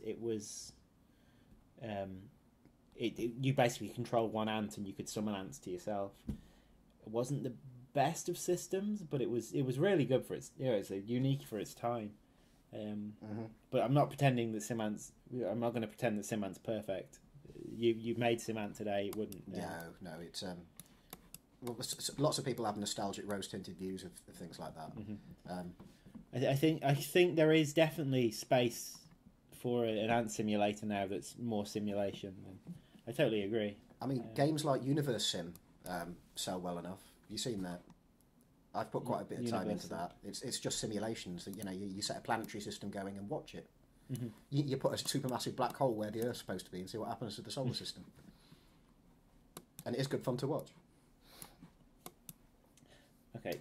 46 and 2 ahead says no one ages after 18 in their mind's eye. I don't know. I do feel nearly 34 now. I'm going to start with just doing your, because I'd have to work out the others. Exactly what I wanted. I mean, to be honest, this free play mode, if you played it on a peaceful mode where your nest never gets invaded, it will last forever. And that can be your colony that you come back to and just watch for a bit. Yeah, because we deliberately made the ants walk around like ants, you know. So I mean, my aim for free play mode was to make a game mode which you would, if you wanted to win it or you know, destroy everything and become unstoppable, it'd take about 6 to 7 hours, and that's kind of my aim that I'm aiming towards with free play mode. And that's why it's got to be savable. It's not something you can do in one session. Yeah, that's the idea. In doing that, I've got it. I haven't done it yet, but things like digging and building and all that's going to take longer. It's going to take longer to harvest enough food to get things constructed. So it's going to be a slower pace of game. Yeah, apart from, unless you set it up in a way, the game wants to feel slower paced. You can come into it for an hour and just play. Or you could go for a crazy insane version of it if you wanted. That's just the idea is the options are there. Yeah. I have to say there are a lot more people watching the stream than others in December. Yeah, I think the reason for that is we worked out that you can send out an alert from Steam, like schedule an event. So I think welcome everyone who's new to the streams, by the way. We were usually relying on social media before this, and we got maybe, 5 to 10 viewers? Yeah. Which was enough to interact with. Yeah. But it's nice to have 50 of you here watching. Yeah. It is. Different experience. But also, obviously, Mike's here with me today, which makes having 50 viewers a lot more manageable. Yes. God, you'd be scrolling through so many messages trying to find them. Yeah, I'm here for the week, guys. Are we going to stream every day this week? Well, we'll do our best. Yeah. I can't promise we're going to manage it every day. There is real life stuff to do as well. Yeah. But we'll do a bunch of streams this week as a little treat, because we didn't do many over Christmas. Well, any. Yeah. Well, I was on travelling, seeing family and such, as you do at Christmas. Yeah. Mo187 has followed us. Cheers, Mo187. Right, so these need very small amounts, and I think probably just like minus 10 degree, probably minus 5. Oh, plus 5. It gets much more exaggerated towards the end of something, depending on where the pivot is. Yeah. Well, that's a good point. Where's the pivot? Is it going to be in the centre? So is this going to be stem going to be sticking out the ground? You want it at the bottom, don't you? Yeah. So yeah, I'm gonna have to put some thought into that. Actor rotation. Also, what actor am I setting the rotation of? Yeah. Set. Try again. So it's not the same as real colonies. Real ants have cycles, consumption limited. Absolutely right. Nature is a lot more complex than we can simulate in a game like this. And as we said, there probably is a decent market for an ant colony simulator which tries to do as many of those natural things as possible. But that isn't our game. We can get somewhat along the way there, and John will be adding to the complexity of free play mode over time. So there will be more features added. But we remember, we are a real time strategy. That's always how we've marketed ourselves. Yeah. Not a simulator, really. With colony management. With management features, yeah. Yeah, features, but primarily we are a real time strategy. You've got an objective. You've got to kill something to get to something. Yeah, or outlive something. Yeah. Or grow to a certain extent. So again, set world location. So very similar to the other one, to how the root aphids worked. Actually, this should be handled. No187. Dumb question. You're probably being asked: are there going to be different ant species in the game? Yes, of course we're being asked. Yes. It's not a dumb question at all. There are no dumb questions here, because obviously you guys want to know what you're buying. Yes, there are going to be new ant species added. Next is going to be leaf cutters. After that, confirmed are fire ants, bullet ants, even a species of termite as well. And I think I can say honeypots as well, can't I? Because they're in the poster art. Yeah, so honeypots. All of this over time, though. Next will be leafcutters.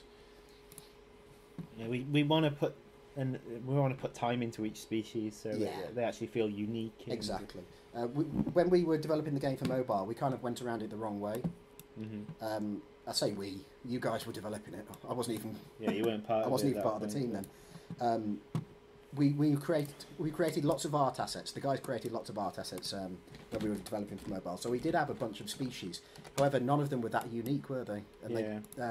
And rather than spend time designing how a species worked, giving it unique traits, making it interesting, and making it interesting from a gameplay point of view, we just created the art assets, and that wasn't the way to do it. But we've wised up over time. It's taken us years. Yeah. But we are doing it the right way now. Concentrate on one ant species at a time. Get it fun. Get it unique. Yeah. Also, something you learn as you become a game dev is don't promise everything, because at the end of everything takes longer than you think it's going to take, and at the same time, each species in the game is several more hours gameplay. So it's like in order to make a full game, you don't need hundreds of species. You need a few, and they need to be good. I mean, you could probably say each tier of the Formicarium is probably another 3 hours gameplay, isn't it? Well, yeah, it's another 3 hours if you just do one run through. Yeah. But obviously, there's a lot. We've tried to make them replayable for both rewards and for and difficulty. Yeah. And I hope everyone feels that our difficulty scaling has been done properly, because we've not taken shortcuts with it. We really did work at the difficulty scaling. Yeah, outside of game-breaking bugs, the long stretch of beta time with our closed beta group was there for balance reasons, really. More than... Well, there were some game-breaking bugs that had to be dealt with, but it was mainly tweaking that balance. I mean, there's probably a bit more to do. I mean, a lot of people do complain like that level 3 mortar ants are overpowered and that kind of thing. Yeah, we need to look into that. Yeah, things like that. But, when you're fighting other colonies, which is going to be a thing, we absolutely want you to, do skirmishes and such like against other colonies. They'll have them as well. Yes. So, true. Yeah. So, yeah, it needs to be... Yeah, we have to think about that. What did I call it? Auto-size rows.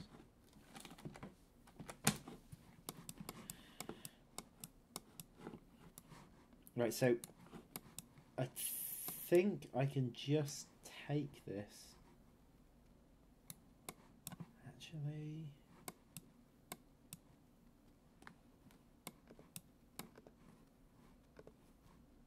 yeah, I can just do that. I can literally just do that. So that should make plants in the same area.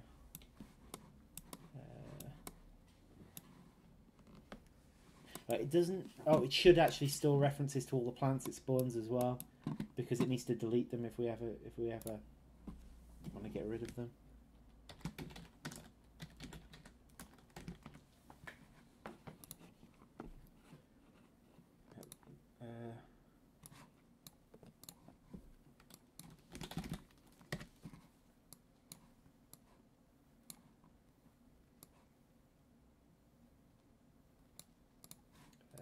Change that to be...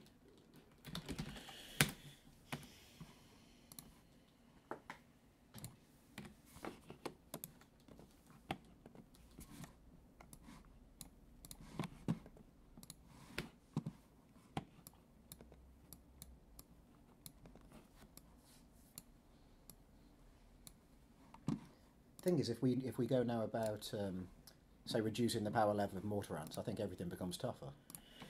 Yeah, which isn't necessarily a bad thing, but yeah, it's a serious consideration now. We don't want to change stats per level, no, per se, because we want you to get a feel for how a unit works. But yeah, for example, if you nerf mortar ants, that will change every Formicarium level now and forever.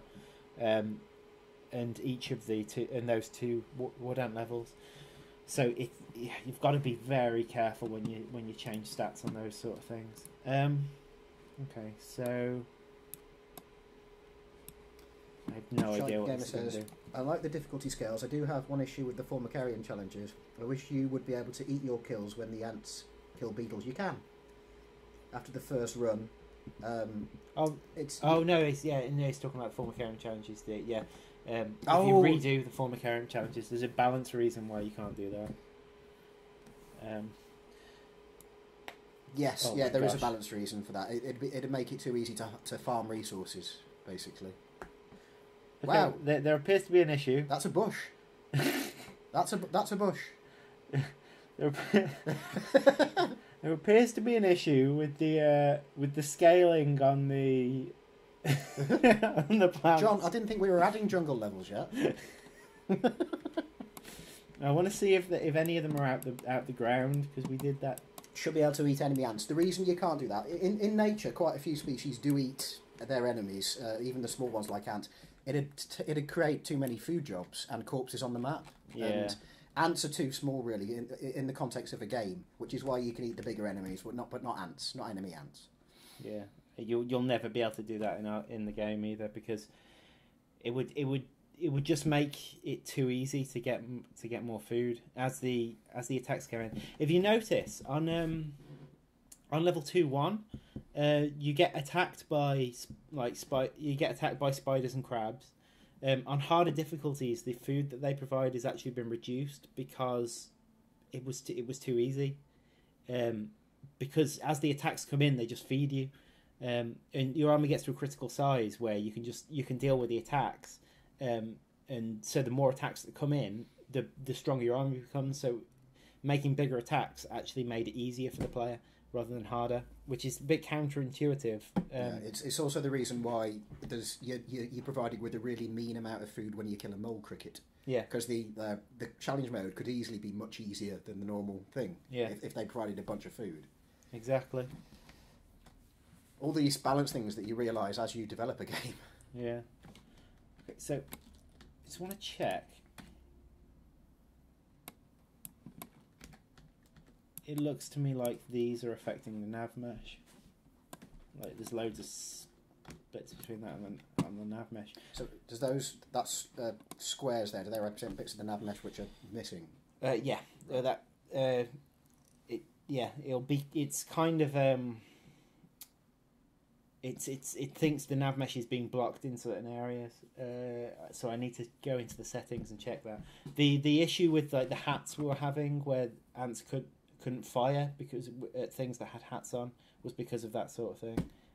So like, there's a physical block there that it just needs a check box to be. We need to to nip the loop. Back in a boat. Yeah. Okay, I'll talk to chat for a bit. Mm-hmm. I might actually turn the camera just to face me a little bit while John's going. Some tea.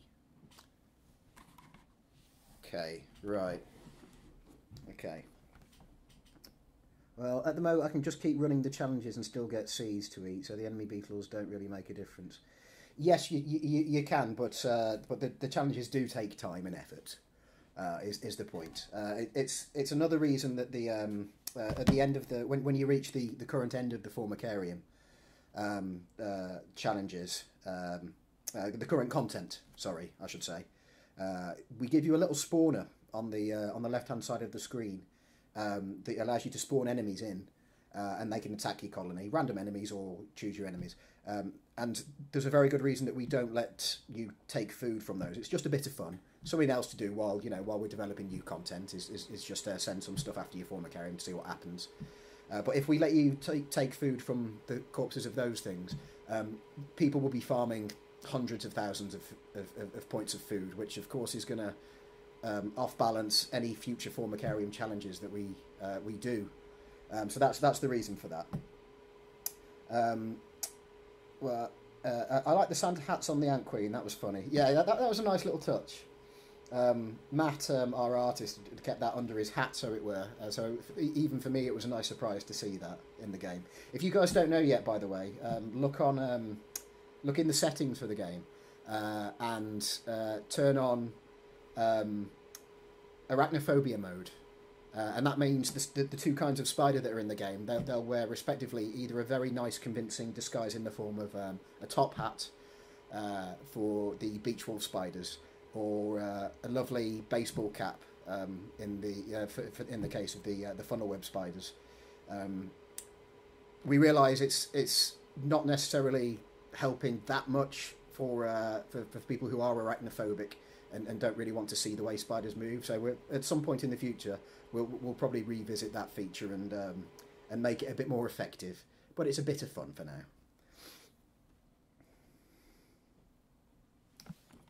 Wait, I was off. What just happened? Don't panic, Red Moth. John hasn't burst into flames. He's just gone to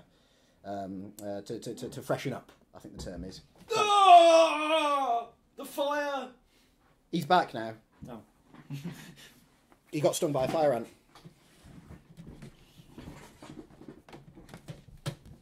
This seems a bit awkward, John. You do it. It's got a thingy on the thingy.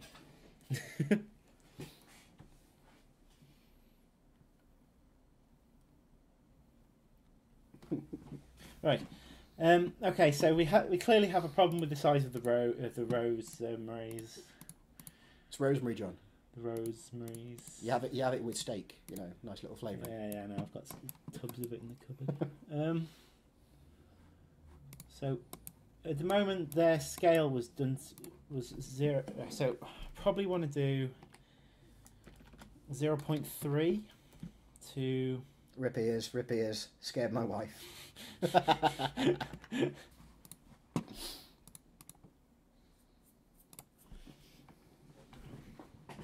Hi. Okay. So, hopefully, our jungles will be more reasonable now.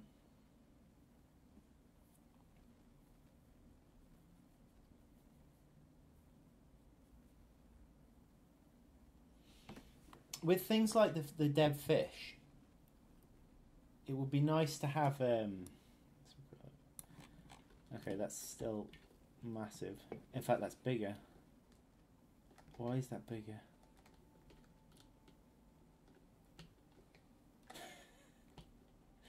I like the idea of random jungles just spawning there.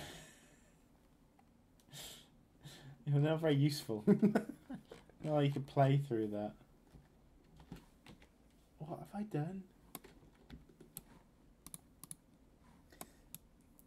Brent Rager says, it's funny watching someone else develop games. Makes me wonder how I look when deving. As stupid as John does. Yeah. Oh God, I used to work in the visual effects industry, guys, and animators would often have webcams and they'd record themselves as reference.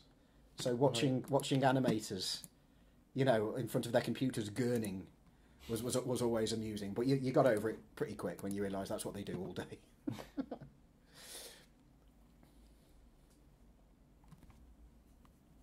Yeah, really dense jungle.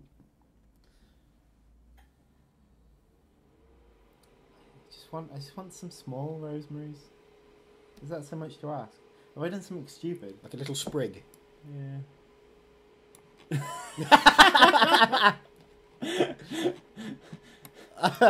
I think I've gone too far the other way now. You ever played Serious Sam? You get the tiny little creatures attacking you sometimes. Oh, damn it. Right. Let's keep trying. Okay, so that was 0.0. Right. Between those two extremes, John, there's a value that will work somewhere. Maybe I didn't save it before. Like, let me just try that again in case I didn't compile it, which is possible. Come on. Come on, sensible values.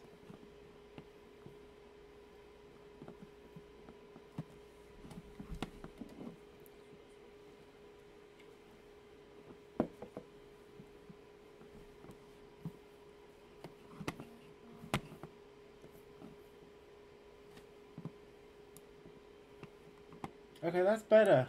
That's much better. That's much closer to what we want. Why is there so many of them? Ooh, I know why. Why is that? It's spawning 3 to 7 of them per patch.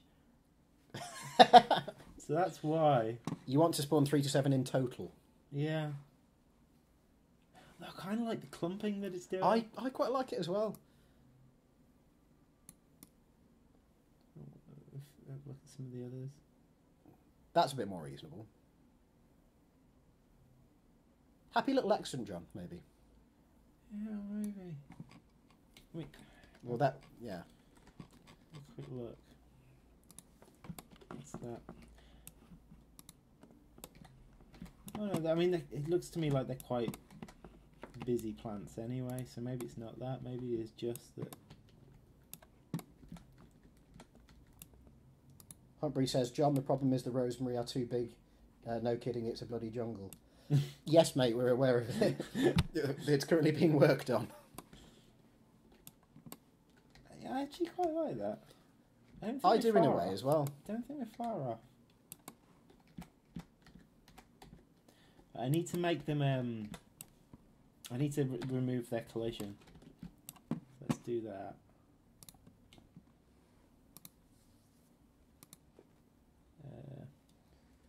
Shall I get it? Says another question. The second level 2 mission where you have aphid farms, the map permanently flooded after the last push from the enemy maps, or does the map reset after some time? It probably stays flooded. Permanently flooded. Yeah. To be honest, the continue playing button, it's just there for a bit of fun. Yeah. So we think some people will get attached to their colonies a bit. We went over the top with mission 2-1. And Liam properly put in a constant rotation forever, and it's actually quite fun to do that on 2-1. If you haven't, by the way, and you fancy like just building a massive colony, do mission 2-1 and just hit continue play when it also, finishes. You get to a certain point, you're going to need a decent computer, because you can have just corpses littered everywhere of spiders that haven't been collected. Yeah, so that's quite a fun thing to do, but we didn't put the same amount of effort into 2-2 doing that. Maybe at some point we'll do something. Maybe make the tide recede and continue the attacks coming in. Hey guys, I love Mission 2-1-2. I think it's the best design level of the 4 of them. Yeah. There. And it's got a really nice balance of how to deal with the either infinite or too little food issue. You know, it comes in with the tide and. Mm-hmm. Yeah, it's quite good. Yeah. Hey guys, I have a question if you don't mind. Are we going to have any point human food for ants to eat? I don't think there's really the plan for that. I've thought at some points it might be fun to do like a holiday special level, so like a Christmas level or and just have it like as a one-off level available in holidays. It's a consideration that might come up. Mm-hmm. There's always the option for in other game modes. You've got the alpha levels there at the moment.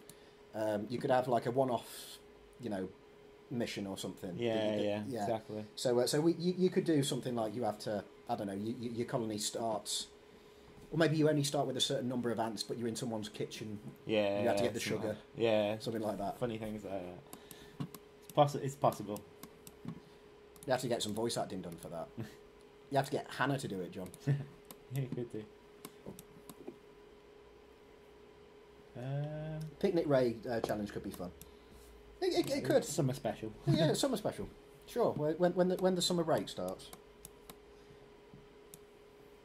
Yeah, all these things possible. Not in the Formicarium campaign. Our priority at the minute is going to be the Formicarium campaign as well.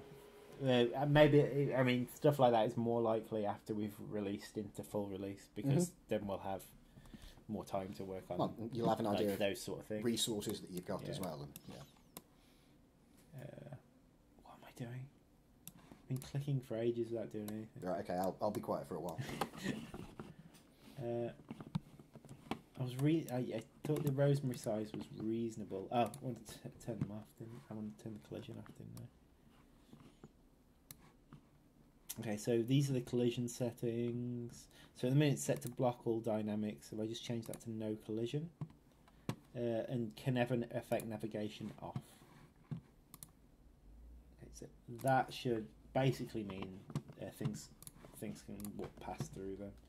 It also should mean the nav mesh is not broken like it was a moment ago.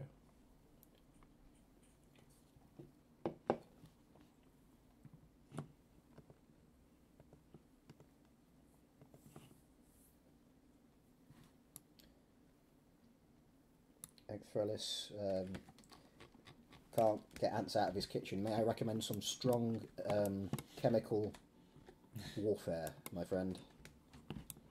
Some raid. Yep. Does raid work? Probably not.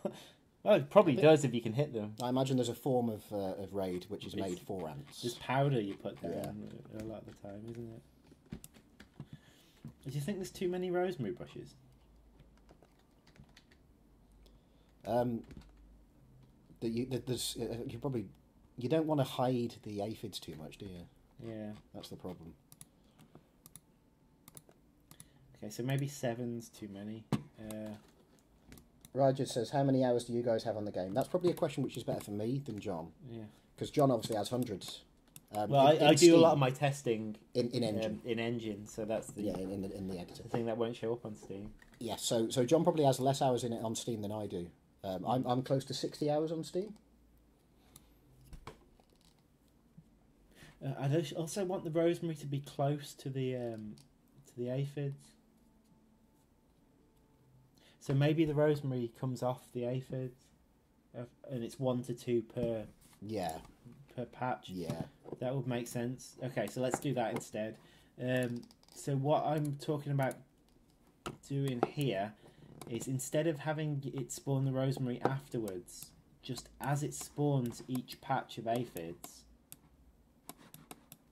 spawn the rosemary there. And instead of going from a completely random location, it needs to take the location of the aphid cluster. So if I copy this stuff, bring it forward, I'm going to make changes to this quite a bit. So the aphid cluster I decided was how big? It was about 4 to 7. Wasn't it? So if I make this spawn about 200 and plus 200. Shy Game says, the guy that did your sadistic scientist voice streamed the game a while back and said he was hoping that that when the game was done, the last thing would be your colony breaks down and eats the scientist. Well, obviously we can't talk. We don't want to spoil things. Yeah, we don't want to talk about you guys. So, we do have campaign plans. Yeah, there's a story that's going to progress. With that guy, by the way, we were taking a huge gamble. Not with the actor. Him. Yeah, the actor is great, but with the character, with the pair of the scientist characters who are kind of cartoony mad scientists, sort of. Yeah. Well, he is. He is, yeah. We did not tell anyone anything about those guys until we released. Mm-hmm. Even our beta testers only knew when they have opened the game in a beta form for the first time. I've heard one negative comment about it. Everyone else has loved it, yeah, which was fantastic.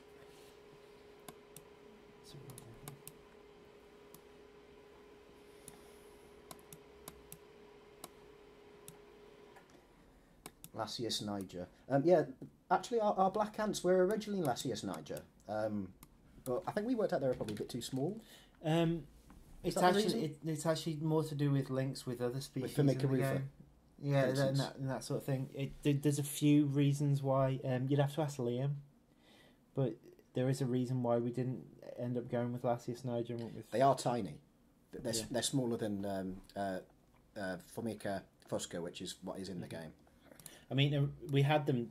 We were going to do Lasius Niger originally, and we've got a model in the game of Lasius Niger, but yeah, in the end, for loop.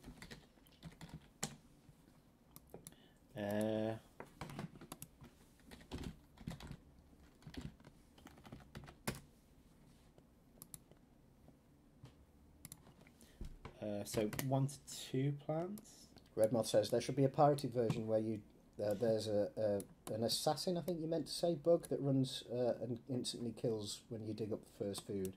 Also, your queen has a pirate hat. Yeah, a lot of places have done that sort of thing, haven't they? It's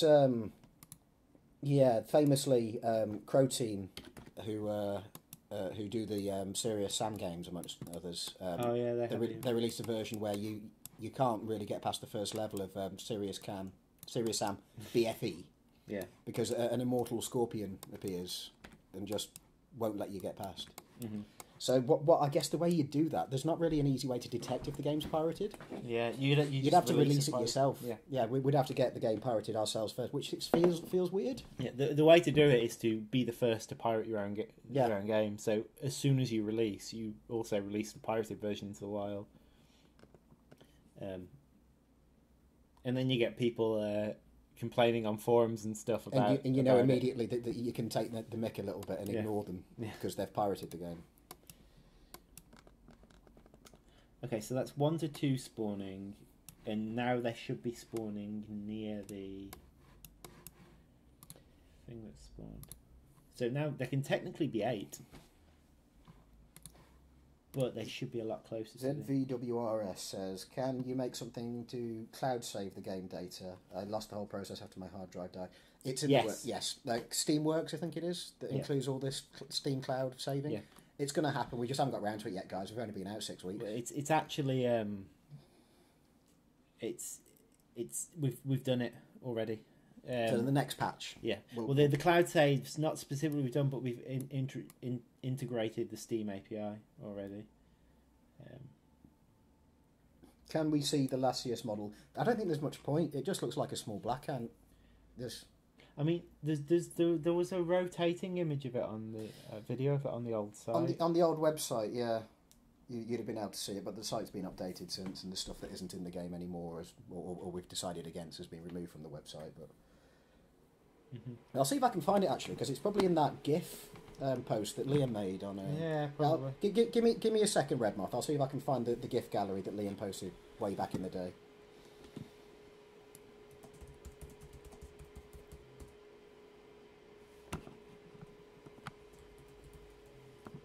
There you go, found it. Yeah, right at the top of. I'm just posting now in the chat, Redmoth. You can see all the old models and things that were there. You just be aware that not all of these will make it in. Not all the ants that you see here will be in the game. That's very important. This was like I said, way back in the day when we were producing art assets rather than actual. Ooh, look for a second then, like that was your Devil's Coach Horse lava there was floating above the ground because it looked like the woodlouse was its shadow. Yeah, not everything from here is going to be in the game, guys. Like I said, when we went back, we were a bit crazy with making art assets rather than actual game design, so we just put a bunch of stuff out. But you can see the old model there for Lasius Niger at the top there, your black garden ant.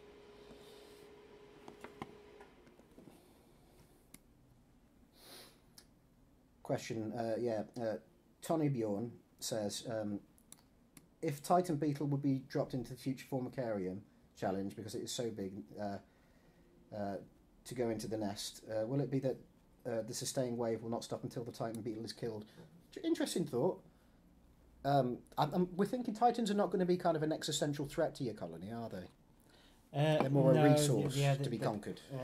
Because they're too big to get into the nest. Yeah, but that's an interesting way of handling that. Cause I have considered that, like having them be part of the mission that you have to defeat them, and that's a good way of doing it. Actually, is a constant attack that doesn't stop until you deal with the. Without you have to balance that properly. I'm not sure how much fun that would be though. Trying to get stuff out while being constantly attacked. Maybe. But it's a thought. Yeah, it's a thought. See, I'd like these bushes to be at the edge of the... In which case... maybe rather than a random distance, a set distance from the centre, just in a circle, really. Yeah. Or make a second random selection. First choose which one it's in, and then a second random choice to which direction and how many more pixels or game units rather it goes in. Well, I can have an angle. Oh, a ladybird landed in the floor there. It's because it all landed on top of another ladybird, I think. Again, so that's what I know what's happening there. A ladybird's being spawned on top of another ladybird, and one's being pushed into the floor. It happens very rarely in the actual game because usually there's the moment the ladybirds are spawning in a tiny space. Okay. I think I'm going to shrink the biggest size of these to be slightly smaller. This is getting silly down here. Do you know what? Tiger beetles for the win. Yeah. They own those spiders. Yeah, they are. That wasn't fair. I think you need to. Could you maybe put in some small exceptions, like certain really huge creatures won't bother with the really tiny things, so the ants can have them instead. Yeah, it's a thought for the future. Huge patch of tiny ones there. Right. Trapjaw ants would be awesome to bring in this version. They would, but like I said, not all of the species that you see there will make it into the game. Please be aware of that. Just be aware of that. To developers, do you keep ants at home? None of us do, actually. No. We're really proud that a lot of our fans who enjoy the game are ant keepers. Mm-hmm. Some really keen ant keepers as well, like the game. I'm thinking of maybe taking it up because thanks to talking to these people who have joined, who are part of our community, I managed to spot while I was at work, my normal day job. I only do this part time. I spotted some. I'm pretty sure they were Lasius Niger queens that were newly mated and had dropped their wings. Their wings, yeah, and in fact Seraphine thought they were as well. But what you need to do if you're going to take an ant colony from the wild is have like a little plastic test tube on you at all times.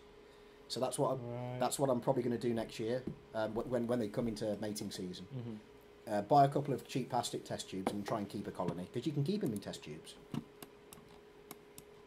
Yeah, so I'd like to do that.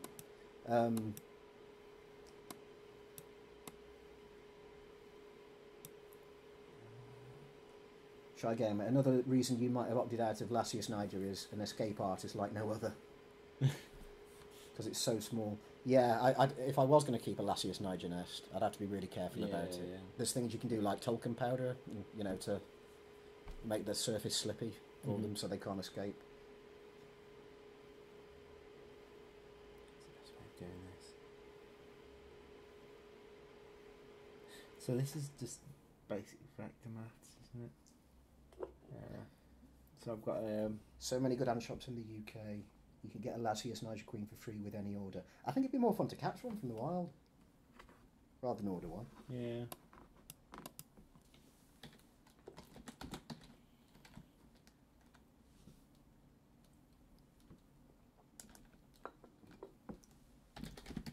There might just be a way of rotating a vector,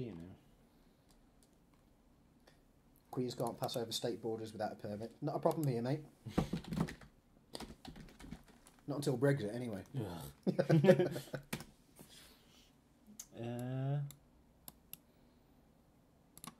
Okay,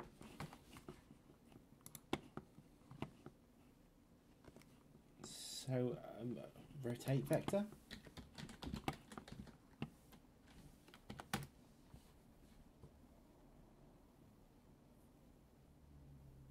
Right, so this will rotate. Right, okay, yeah, this is good. This is good. This is good. So I don't want to. I want to rotate it. So let's make a 200 long. 200 long vector in the X. I want to rotate it around X and Y.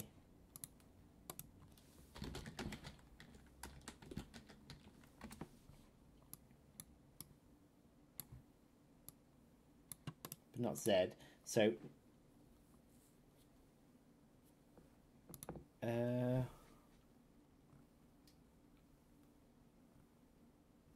not actually sure how this is going to work. So returns the result of A rotated by B. So if, for example, I think I just want to do this around the yaw. So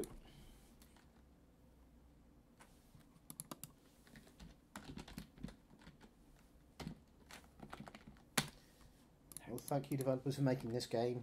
Finally we have a good end game. John, thanks you. It's a pleasure. Yes.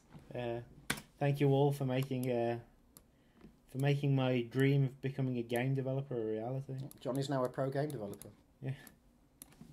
Yeah. You When I guys. started this project, I was a mere support worker at university. No, now I'm a game developer. Full time. Well, soon. Soon. Not right yet, guys, but soon. John will be going full time. Congratulations, the game is really cool. Me and my wife love to play together. We can't wait for the game release. Thank you, my friend, Fire Style.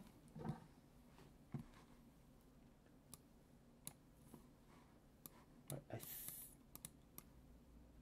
think I just want to rotate it around the yaw. Importing fire ants is not a good idea. Nope, it's not. I won't be doing that. Like I say, I'll stick with the small native species, I think. Yes. Catching one from the wild's fine. Then you can be sure it's. Well, if you have to end up releasing them, it's not a problem. Yeah. Mm-hmm.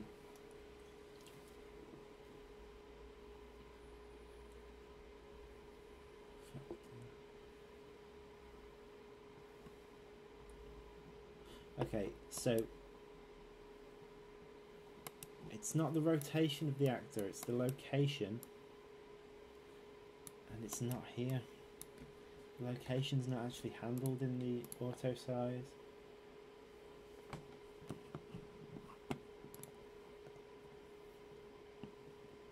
It's handled in the here. Okay, so instead of just a random location around the start location, what I want is... So it's a vector plus a vector now.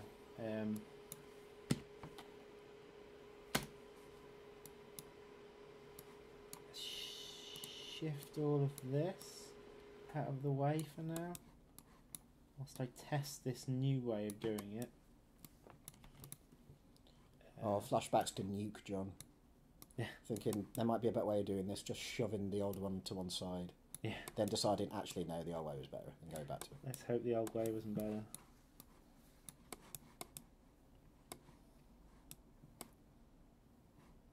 So, what that's doing, what that should be doing, is getting the original Aphid cluster central location, then making a vector just 200 in length, rotating it around its yaw at a random angle, rotating that vector, and then adding the original location and the new vector together to make the new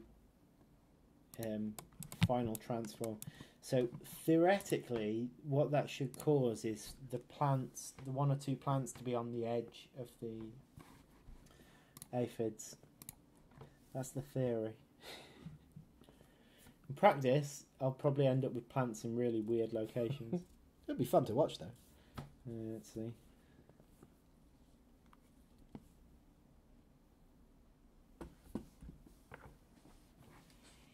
You're not the one that has to fix it. It's worked. It looks alright. Well, it's definitely worked. The plants are all on the edge. It's more difficult to see if this worked there because they're bigger plants. Can you kind of... Yes, shrink the plants. I was going to say... Yeah, it's definitely worked, right? Take control of the camera angle and just have a look a bit closer. Oh, yeah. Where was it? There? Oh, yeah, you guys haven't given it a go yet, and you haven't noticed. Press F9 when you're in game. Photo mode. Gives you some more camera controls, and you can take some fun screenshots. Mm-hmm. We've had some really nice ones, actually. Red Moth did a lovely one, actually, which I've used on our Facebook and in our last newsletter. Yeah, F9 goes into photo mode. Yeah. I mean, the controls aren't completely free, but, enough that you can get a nice angle without seeing, too many broken things. Yeah.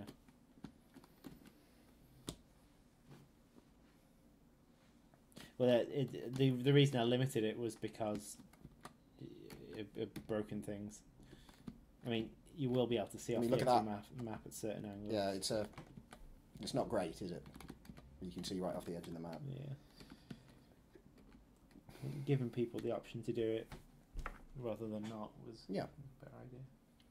To be fair, when you go to spectator mode on a Counter-Strike map, you can just zoom through everything. Yeah. So it's not necessarily a terrible thing. I'm not going to put too much thought into it. No, it works. Spectator mode does. Not spectator mode. Photo mode. Photo mode.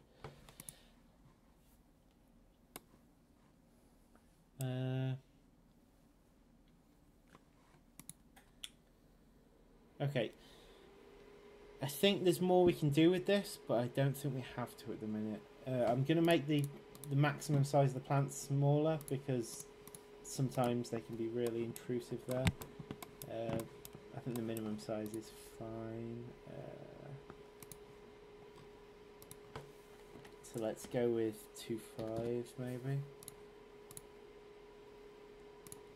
And then we can move on to something else, I guess. I think this stream is we're gonna end the stream at 6, guys. So 20 more minutes, because we're gonna need to eat. Yeah. I'm getting a bit hungry. Yeah. So I can only feast upon, thanks to you guys, the milk of human kindness for so long. I can't be sustained by nice things being said about the game forever.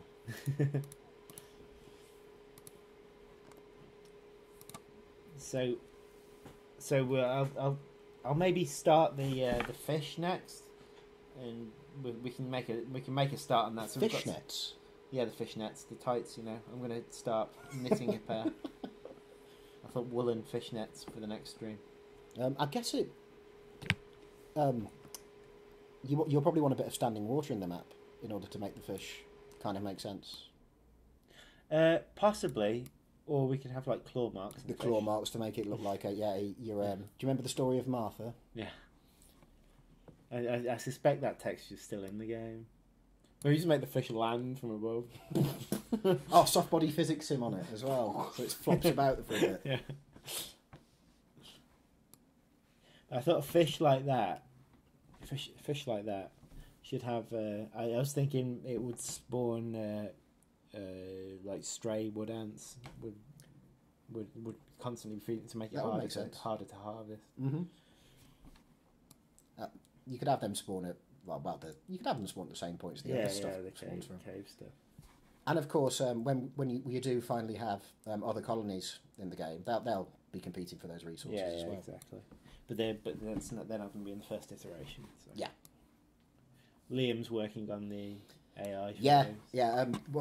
One of the other 3 devs, Liam, has. Didn't you say you got quite far with a kind of skirmish AI? Yeah, I wouldn't say. I mean, he hadn't got to the point where I was balancing it yet, but the points of interest, which is what I'm using in this map to spawn the stuff. To spawn like the aphid farms and that, they're what he uses for the computer to have a quick scan of the map. So the AI basically every now and again has a look at these points of interest and sees what food's there, what enemies are there, and makes so it doesn't have all information straight at its fingertips. Yeah, well, it does to an extent when it does that flat like that scan like that. Mm-hmm. That makes it feel more natural though, not having it all right away all the time. Because it can make mistakes in that respect. Well, you have to deal with difficulty as well. That's a massive wad of. Well, they're all stunned as well. Is that the stun effect? Is that? Yeah. It's because the stun's an AOE from the Beach Tiger. That's right.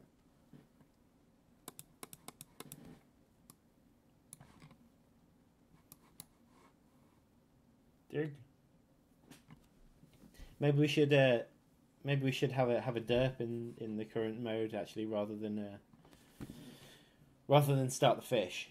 We could put a cheat in to give me food. Yeah, I'm down with that. I'm just going to nip out for a minute, John. Get that sorted. Yep. Get you one of them. Mm-hmm. And I'll add a quick cheat in to give me some food, and we'll see what we can. Up down, left right, start. What is it? The Konami code. ABCA and start. Something like that. Right, John's going to do that. I'm back in a minute. Yes, guys, we're gonna play the level a bit. Yeah. just to have a bit of a derp in it before we end the stream. Actually, the simplest way of me doing this is actually just to turn the cheats on. So down here, you've got various cheats that I've added into the game to allow testing and that sort of thing. So if I just give us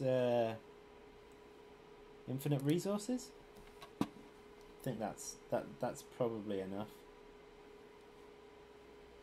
Before I do that, I'm just going to save the map. I think this is we've done the last productive thing we're going to do today.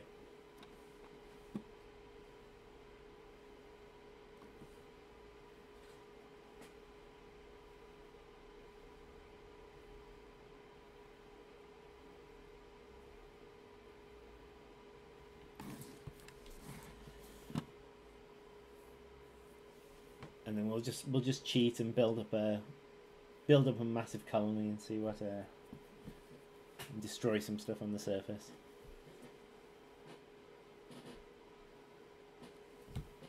Maybe harvest some aphids if the mood takes us.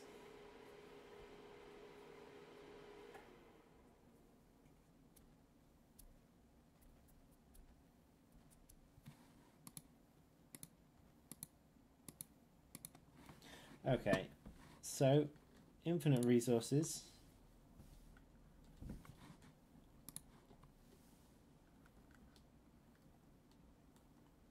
Let's have a bit of a play around.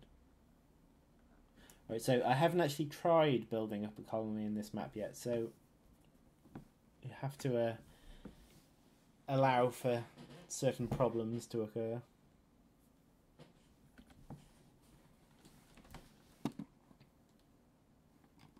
We're going to have to wait for the worker to spawn.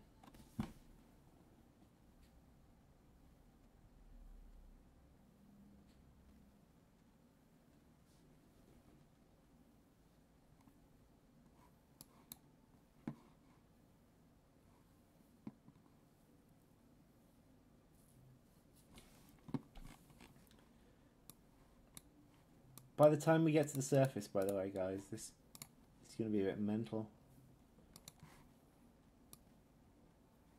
Okay, so what's going on there is it hasn't loaded the shaders. You will never see that in the game, but the minute it'll be see in the top left it says well, you can't see properly, but it's compiling the shaders.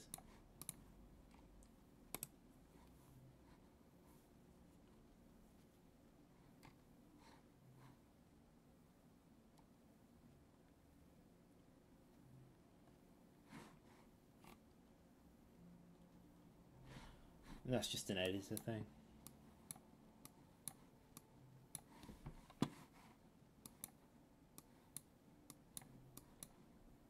By the time we get to the surface, it's going to be absolutely mad.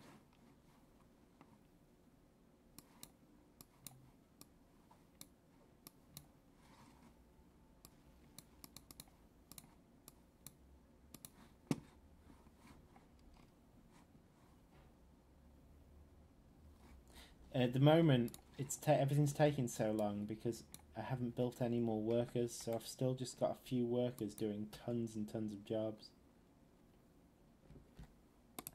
And dig jobs take priority, by the way, if you haven't noticed. So they'll do those first.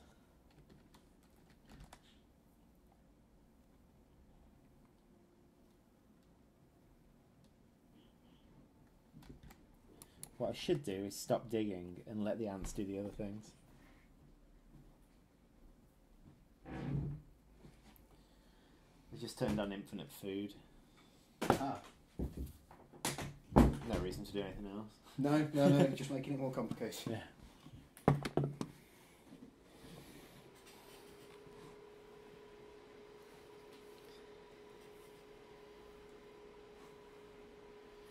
We are playing as a wood ant colony. Yeah.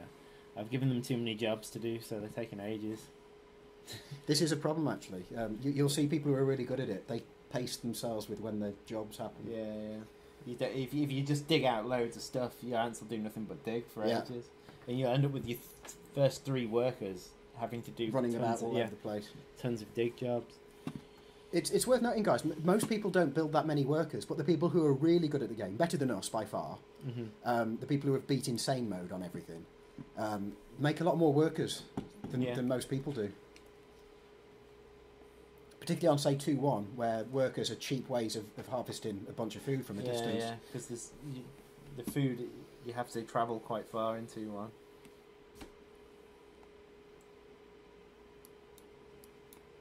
Something no one does, though, is upgrade the workers. We need to figure that one out. Sorry? Something no one does is upgrade workers. Well, apart from on 1.2. Where it's either build or upgrade jobs to win. So yeah, there's probably something more that can be done to make workers a bit more powerful at higher levels. Yeah, to make them more attractive as an upgrade. I mean, this is a constant conversation, isn't it, you guys have had? And yeah, of course. We haven't really worked it out. I mean, much bigger companies than us still release patches for their games years after release. Yeah. I think because balance is so complicated in these games. It so is. My personal favourite example is Team Fortress 2, which is 10 years old, close to 11 now. And they still completely redesign things. Yeah. Several weapons in that game, for instance, have been totally changed from what they originally were. Mm-hmm. Which really annoyed me, actually. I jumped in the other day and tried to get some headshots as spy, you know, with the ambassador. Yeah. And it was doing practically no damage. They've turned it into a pea shooter. Have they? Yeah. You used to terrorise us with absolutely. Yeah, from a distance, from halfway across the map. Sniping as a spy. But people have become so good at it now that there's no point playing sniper. If you're good enough, play spy. Right. Chat's talking about their own ant colonies now. Mm-hmm. Yeah, which is ace.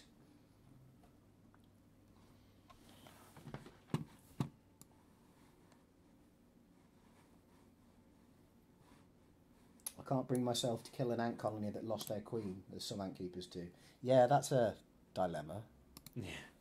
Because obviously the colony won't expand anymore. Yeah. But can you bring yourself to just pour boiling water over all of them? I mean, they'll die out. At a natural rate over a few months. Mm-hmm. So you just watch them go, watch them slow decline. Depressing. Yeah, I guess we could have gone that route. Make you watch the rest of your workers just get killed. Yeah. Well, technically you can, actually. You just leave it there. The queen has fallen. Her corpse will be dissected and her untended brood pillaged. Most young ant colonies will end this way. Just another meal for the creatures of the undergrowth. Yeah. I'm not as good as the guy we hired. Yeah. No, there's a reason they didn't hire me. He's cracking. To be fair, I didn't even apply, but yeah. No, that guy's ace. It's Callum Edmonds, isn't it? His name is. You can check him out on YouTube actually, and I think he does some Twitch streaming every so often. Yeah, he did. He also streamed.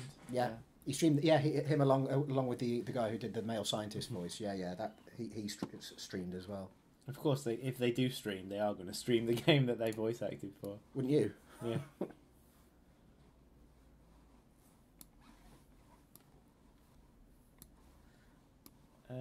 Right, if you're wondering why the game's running so slowly, we are in the editor at the minute. So the game's also running all sorts of stuff in the background, the editor is. Yeah, there's a bunch of overheads for debugging, isn't there, and such like. So don't worry guys, the game hasn't suddenly slowed down. Also, though, we are spawning a ridiculous amount of creatures. There's a bunch of stuff on the surface. Wow. What a cluster. It is nice seeing an ecosystem, kind of. Poor woodlouse. Oh. It's doing alright, actually. It's barely been touched. They are tanky, aren't they, the woodlice? Oh, there we go. As soon as the spider arrives. Venom damage just does it. Yeah. Okay, we should be able to head... I suspect we can head to the Let's go and harvest some corpses, John. There's a bunch of food there. I think some of you are going to have to add to this. Obviously, it will be slower paced than this. But something you are going to add is a shelf life on the corpses. They're going to have to despawn after a while. Yeah, this mode definitely. Yeah. Also, I'd like to add eating in, so like enemy creatures, if they kill something, rather than just walking away, they devour it. So you could nick a corpse off something. Oh, should we attack this? Do we dare? I'm going to come up with a name. This is the Cabal. The Cabal of Spiders. Oh, God. And this is their overlord, right? I don't think we're actually going to do very well, to be honest. Are they just workers you're sending after? Yeah, there are some mortars there, or... Oh, they're not mortars, apparently. They're... rapid fire. Yeah. Well, that didn't go well. We need more. More! I'm going to crash it. Now, this reminds me of Queen Ant. It has a problem with lag when there's too much food on the map. To be fair, that will happen to us eventually as well. Yeah. If there's too many models. Well, again, we were in a constant battle with optimization. Yeah, optimization. We will keep optimizing. There's still a lot more we can do. I think there's a process, isn't there, called profiling, where you can work out where all the greedy stuff is. Yeah. Basically, with the way profiling works, you add a bit of code into every function in the game. And what it does is it calculates the amount of time it's in that function. So what you end up with is a list of the functions that are costing you the most time. Yeah. So then you can work out either a way to make them more efficient or how to use them less. Exactly.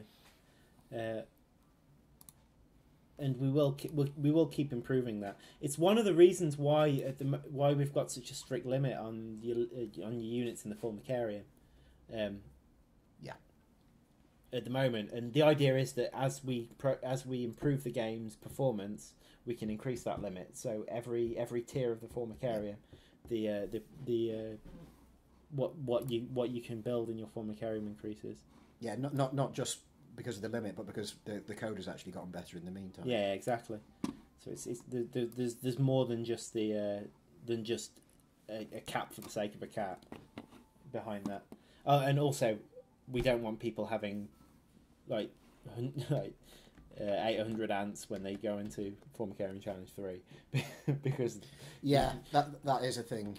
I mean, because we've got some clearly very dedicated players who will just fill the map entirely with, if left to their own devices, just fill the map entirely with. We're going to need more workers. So that green mist that you see around things, John. Right, yeah, there's a bug. The green mist is it's an attack that spiders do, and you'll have seen them. You might have seen them do it in the game.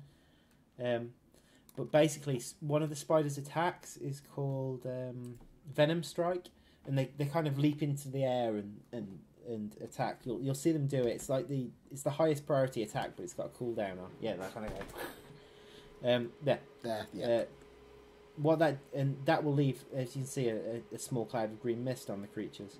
However, there's certain circumstances where that green mist doesn't stop. It's meant to stop when a creature dies, but I think if one started the attack when the creature's killed, then it reapplies it up to the corpse. Makes sense. And therefore it never disappears. And the Venom Strike, it makes the creature take damage over time for a while. Yeah, is that yeah. right? That's it's like a poison. It's almost a shame that we can't see the names of these things. Venom Strike is a cool name. Yeah. It's like a Hearthstone card. Yeah. Well, it's. I mean, eventually we will. We'll with the wiki, which is what that icon is up in the top right, is that's what the wiki's for. Yeah, the wiki, guys, it's implemented and ready. It works. We just haven't really got around to populating the entries, which will happen. Yeah. Well, it's not completely ready. There's stuff we want to do on like unit stats pages, so they actually draw proper stats from the units rather than. Yeah, I mean a problem that Valve often had with their with Team Fortress 2, as the game loads, you've got a tips at the bottom. Mm-hmm. As the game changed over time, those tips became irrelevant because they were just hard written. Right. You know, like the ambassador does headshots, critical damage to headshots. Yeah. That's no longer the case now. It still says it. It said does an extra 50% damage or whatever. But I think in the wiki we want it to pull from variables rather than hard writing it. I mean, there obviously be a lot of the wiki that is hard writing, and we can't get away from that because certain things need explanation. Oh, well, obviously, but numbers can be taken from variables, and obviously as things change over time, entries might need to be rewritten. Mm-hmm. This is where bug reports and things come in, guys. In Yeah. the future, if you see something that you know is wrong, let us know. We'll get it fixed. At the moment, we won't be putting out an update. I don't want to put out another update until we've got the Freeplay content ready to go. But like the bug reports that have come in, we have listened and we've got them on the list, and they will be addressed before release. Well, as much as we can will be addressed. So how does Freeplay mode add higher limits for space? The map's a little bit bigger than most of the maps. Yeah. There is still a physical limit, like we said earlier, for how big the maps can be, for reasons of, one, memory, what the engine can handle and what your computer can handle, and two, the pathing distance for creatures, and there are lots of creatures. I mean, this is ridiculous at the moment. Yeah. We can't ever allow this to happen. Yeah, this won't happen. There will be a cap on the amount of enemies that spawn. And when I come in to look into the difficulty of it, I mean, this is getting silly now. The frame rate's dropped. Yeah, we could probably end it now. I think. Yeah. 8 frames a second. Yeah. And John's computer's no slouch. He's got a 970. Yeah. It's not top of the range, but it's a good one. Yeah. Where have the seeds come from? I mean, the limit of ants. Well, there'll be a natural limit to the ants, really, with the underground space. Yeah. And over time, as you in Freeplay mode, the limit of what you can build is how many resources you can collect. Yeah. So I mean, I think we're open to being for Freeplay mode to be less of a hard cap. So basically, if your computer can handle it, you can you're welcome to build it. Obviously, we've still got the upgrade options. So if you've got a worse computer, you can always build more higher powered ants. Yeah. Rather than One of the reasons the upgrade system is there is to make so you don't have to have a whole load of ants, because not everyone's computer can handle it. Because there's some complex stuff going on here. This each creature, it's not like a classic RTS where they just go where you tell them and stand there. They're doing things all the time, and there's repathing going on, and every time you dig out a tile underground, the whole pathing system is redrawn as well. The whole nav mesh. Underground, yeah. Not above ground, no need, but yeah. Yeah, it does. If we have a look at I mean, if I press F8 now, it's going to slow down to even more of a crawl. But we'll have a quick look at the nav mesh here, for example. Sorry, no. He thought the 70 food meant 70 ants. No. There's no hard limit in Freeplay mode as it stands. So yeah, this is the nav mesh, and as the tile gets taken out, there's the redraw. If you watch it, the area that goes red is the area that it's looking at, so it only looks at a very localized area. It doesn't have to redo the whole underground, but it intelligently decides. Yeah, and that's Unreal Engine. That was just a feature in Unreal. Yeah, that's not something you had to come up with. I mean, we've had to tweak it because Unreal's a first-person shooter engine. Everything's had crawl. Slow to a crawl. Yeah, I mean, at the minute, this is because of this is daft. What's going on in the set? I've just left it going, and it's spawned. I mean, for example, there. Why do they form cabals?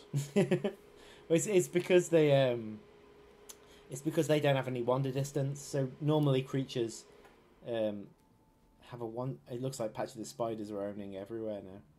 I think the spiders will eventually beat everything else. Ooh, Mr. Fancy Fancy, I hope we can build bigger soon. He's got a 1080 Titan. So, ooh, yeah. I've got a 1070, just the standard 1070, which is a fine card. I think this tells us which is the strongest creature, because spiders own everywhere. The big spiders do. Yeah. So patches of big spiders are owning patches of everything. So you'll probably want to tweak the spider spawn rate there. Yeah, clearly the It is fun to see a little. Well, it's not a kind of ecosystem going on. It's fun to see stuff fighting each other. Yeah. Anyway, I'm gonna stop this now because before it actually crashes. Oh, we've got some areas, but that doesn't surprise me. Spiders should fight one another rarely. Yeah, maybe. Yeah, I mean, I've always thought it might be nice to introduce like intermittent interspecies battles because beetles will have scuffles, that kind of thing. So yeah, we're bound by the rules of the game, and the rules of the game say that if you're on the same side, so if you've got the same colony number, you won't attack each other, or if you're allied with them, you won't attack. Else you will. Now, a way of doing something similar to that with spiders would be to have, for example, 3 different. You could have 3 different colony numbers for them, and you just put them into those buckets. So, basically, if spiders of different colony numbers meet by chance, they will attack each other. So that would cause some spiders to ignore each other, sometimes them to attack each other. Well, there might be a way of just writing something unique for just like. Turn on a hyper aggro mode where they just attack anything for maybe 10 seconds at a time, just a bit of an argument, and then they stop. Yeah. Because that's most things don't in nature don't kill each other. One thing will win, the other will lose and retreat. Yeah. Yeah. In this, we don't really have not to the death. Maybe that's something to consider for this mode. I think it might be a thought. Mm-hmm. Yeah. Anyway. Yeah. So that's us for today. We'll be back tomorrow. Yeah. I'm here. I'm staying with John, who I don't know if everyone knows or not. John's my brother, so I've not just decided to randomly crash a colleague's house. He is actually family. So I'm here until Friday, and I think the pair of us are going to do a bunch of streams. Yeah, during the week. So yeah, thanks for sticking with us. Just switch to. So yeah, thanks for sticking with us today. And if you want to follow throughout the week, I suspect it will be roughly starting streaming 2 to 3 UK time, and probably going on till about to 4 to 5. Yeah, I think that's late enough that people in the Americas can join in if they want, but people from the eastern parts of the world can. So yeah, we'll put out an announcement on Facebook. So yeah, if you haven't followed us on Facebook and Twitter, do so, and on Steam. So if you follow the game on Steam, you'll get an announcement as well. And of course, Twitch. If you follow us on Twitch, you'll get the announcement as well. Okay, so thanks very much, guys, and we will see you tomorrow for more of this free play mode. Ta-ra!